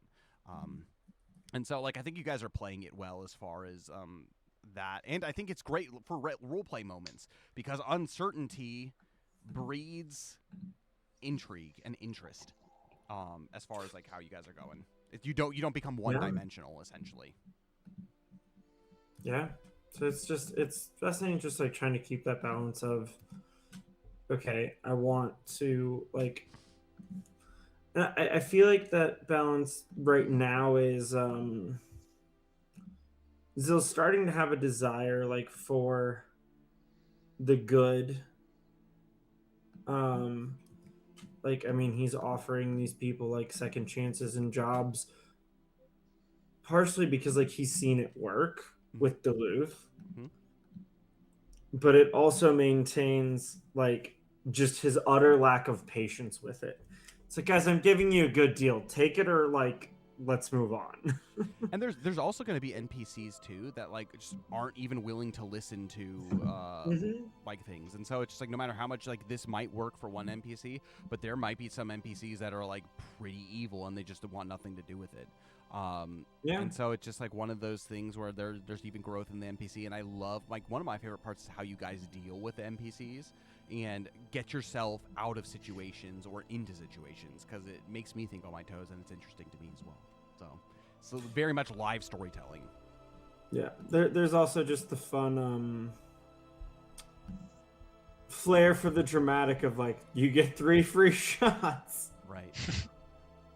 Bring it on. So that's always fun. Yeah. Cool. Connor, your thoughts? Yeah, chasing down pirates is much different than I think I was expecting and Belvin was expecting. I think Belvin was expecting to just like rampage through, and it would be like sport almost. Right. And so yeah, when he's like on top of the rock, just like, well, even the first time, I just did a roll to be like, should he just go back or should he throw something? He rolled, and so he threw something, and that kind of started this whole cascade.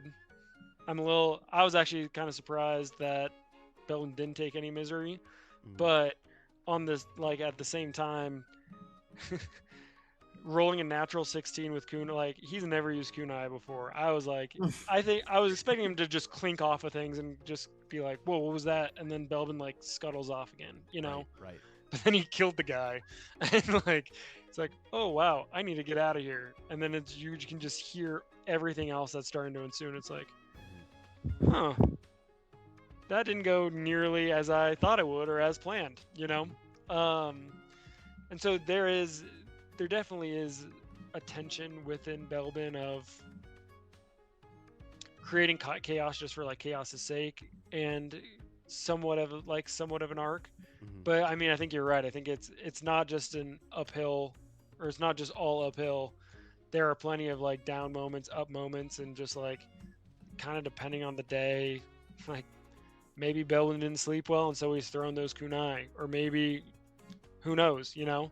Well, it's also, I think, it's telling what you're saying. Where it's like it's not what you expected as a player going into like what this was going to be. Because like I look at it as like Belbin was thinking exactly that way too. He's like, no, I'm literally going and I'm hunting down these guys and killing them for sport, for the idea of protecting Takai Town, because like that's what we're tasked to do. But your actions and like certain things that happen, like, okay, I didn't actually have to kill all these people. Yeah, it might not have been the best, but like I didn't intend to kill anybody through this. I intended to maybe cause a little bit of chaos. But yeah, there's things that happen, and I think it is interesting too, with Luxalia being brought along as well, being like, no, we really gotta like restrain ourselves and like do something here. Like I like I forgot who it was that said like we can get information. I think it was Max or Azil that was like, we can get information primarily out of these people. And But he said it to them. Right, exactly. Like we can get like information primarily out of these people, and so like the hunt becomes something where it's just like, all right, they caused a lot of their destruction amongst themselves. They were already on a point, like a kind of like a tipping point, and Belbin was just kind of like the straw that broke the camel's back. And so like they were already at a point where they were at each other's throats, and it just kind of became to like the inevitable conclusion of like violence finally broke out amongst starving, hungover pirates. And now you're here, and they realize that maybe you were the one to start it, but you did give 2 of the 6 of them a chance, and were convincing enough to let them try to prove themselves, at least. Yeah. And then, yeah, I think during like the second half when we're kind of in this bog, it's like, well, this is no longer like a sport hunting as much as like we may be getting hunted.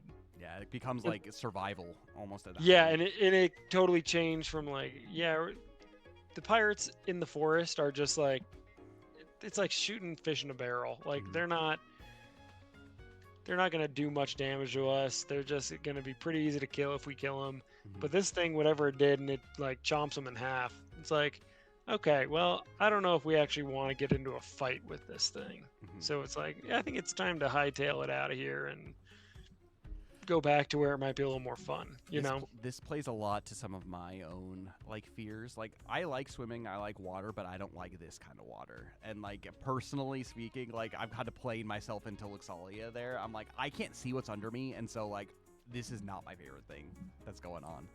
And so no, I totally get that. Like this would be like if I saw like this like mangrove kind of like boggy area, I'd be like, personally I'd be like, no. You guys have fun if you want to do this, but I'm good. So, yeah, no, absolutely. Turning it from kind of like the hunt to like more survival, generally speaking. I would have been curious to see, too, if you guys did decide to come down here during the evening hours. What would have changed then?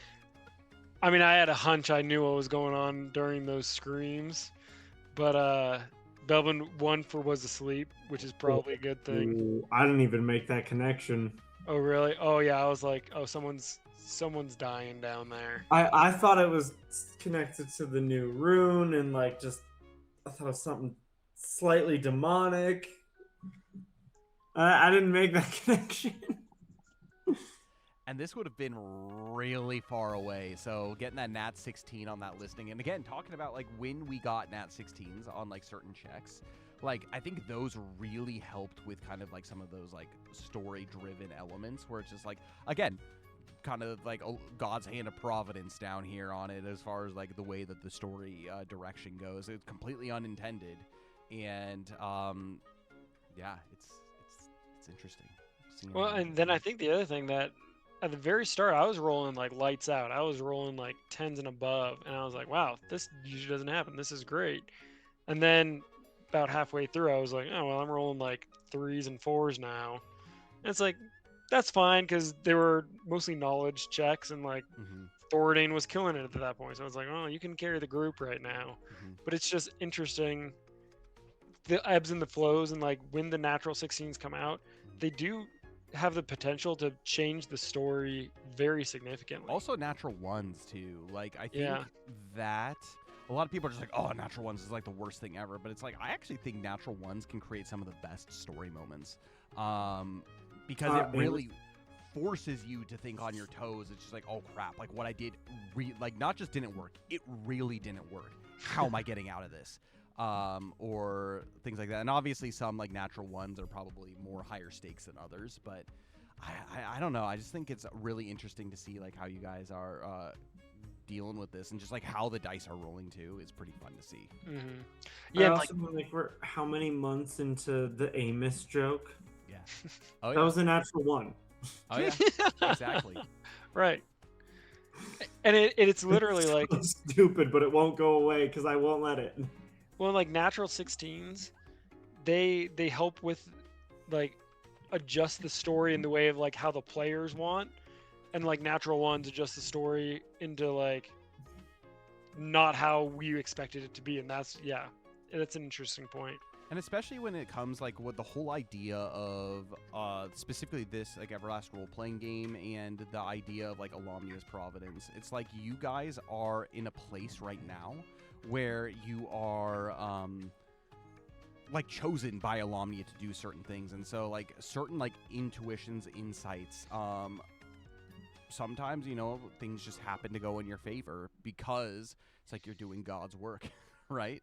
And so like I think like the natural 16s do a really good job of doing that too, is like you're not alone in this fight because at those key moments you're getting these, and it's like things that like are even like out of like our control. I know like God probably doesn't care as much about like what's going on in a tabletop role-playing game, but it's like really good to see, and it's like a good identifier. It's just like you're not alone in this. Like sometimes some might just call it luck, but I call it providence. Like it's the way it's supposed to be, right? So even if it's just like a completely unnatural way of how it's supposed to be. Yeah. Totally. There's I do with this what you will if you want to implement it or not, but I know are you familiar with Brandon Lee Mulligan? Oh yeah. He's got a rule he plays. So there's like advantage, disadvantage, and what he calls emphasis. So it's like, this is a dramatic moment, so we want a dramatic result. So you roll 2 dice, and you take the furthest one from 10. So it'd be furthest from 8. So you're guaranteed either a dramatic success or a dramatic failure. Like, so it's kind of more a story-based. Like, okay, you're going for something big. This is either going to go really well or, like, you're trying to bluff the king. Right. Either it's going to work or it ain't. Yeah. So yeah, it's not like I you're don't going to know. just, like, slightly insult him and he'll be okay with that. Or just like, I kind of trust you. It's like, no, it's like... There's definitely times where Nat 16s are great, and they create these really beautiful moments, but not, like you're saying, not ones do the same thing. Yeah, 100%. 100%. And I like the system too, where it's like the whole like advantage disadvantage system, where it's just like there were so many times like today with Thordane that I was rolling like I'd get like a natural 1, but then I'd get like a 2 or a 3 like in my like my hope rolls, and it's just like, well, that doesn't change that much. But then there's like the moments where it's like there was one time that I got like a nat 16, and I always have like a double dice roller on, so I always take the left number unless it's the I'm rolling with hope, and then I take like the right number or whatever the highest is of the 2. But then there was like a time that I got like a nat 16, and then the other one was like a 1, and so it's just like like it's pretty good that I've got I'm rolling the way that I am in some circumstances. But yeah, it's fun. It brings a lot of like intrigue to the game, and a lot of not necessarily just like random chance, but like it gives you the ability to react off of things, because in life a lot of unexpected things happen, and how do you react on that is more interesting than things going exactly how you want it to every time. Even if it's frustrating and things never go your way, it's just kind of like, well, I'm becoming better for it. Well, and sometimes it is the better way, too. You just can't see it. Yeah, exactly. 100%. But it was good. It was a good stream, and I'm looking forward next stream. So our next stream will be in May, the 22nd/23rd of this month. And so look forward to that. It should be sweet. I think Dane will be back for that. And then on the 24th, Veil of Twilight Everlast TCG will be released worldwide on our website for people to purchase. So for those who did order from the Kickstarter, you should have already gotten your stuff, and we have reached out to those who needed a little bit of some extra help with that. But we by the time the 24th comes around, everybody across the world will be able to purchase Veil of Twilight. We are working on some things behind the scenes, too, to make the game more accessible as well, and we'll give you more information once we get closer to that. But that's another something to look forward to as well. As far as streams go for the rest of the week, on Monday, Wednesday, and Friday of next week, I'll be continuing Elder Scrolls Oblivion Remastered. It's been really fun. Hopefully you guys have been enjoying the ride so far. And it's going to be just kind of an average, pretty chill week next week. Anything else? Yes, one of which ways that you can help support us specifically in Everlast for creating art for Everlast is via Fragrances of the Realm. So these are our scented candle line. We have a bunch of different scents. Woodland Realm is my current favorite, and smells like Christmas. It's great. And then we also have Coffee of the Realm, which is our Everlast themed coffee. And so we have 8 different roasts from dark, medium to light. And this is actually our decaf blend. So the Midnight and Flamongolyth. It's delicious, super duper good. It comes in both bean and ground varieties. And again, as I mentioned, all of the proceeds from both of those go to helping us to commission the art for the Everlast TCG and the Everlast role-playing game. So everything that you're seeing here. So big thank you to everybody who's supported us thus far, and also supported us by watching our streams. You guys are awesome, and you're the reason why we do it. It's been such a fun time. Does anyone else have anything to add before we do peace out for today? I don't think so. Cool. Go check our Discord. That's where we post all of our going live notifications. Go check out our website and our YouTube so you can catch up on the adventures of Eclaas up until this point, and also learn more about the Everlast TCG. But I think that's going to be it. So until next time in 2 weeks, God bless each and every one of you. Pray for me. I'm praying for you. Make sure you pray for each other. And I will see you all on Monday for Elder Scrolls Oblivion. And may Alomnia guide each and every one of you. Bye, everybody. Like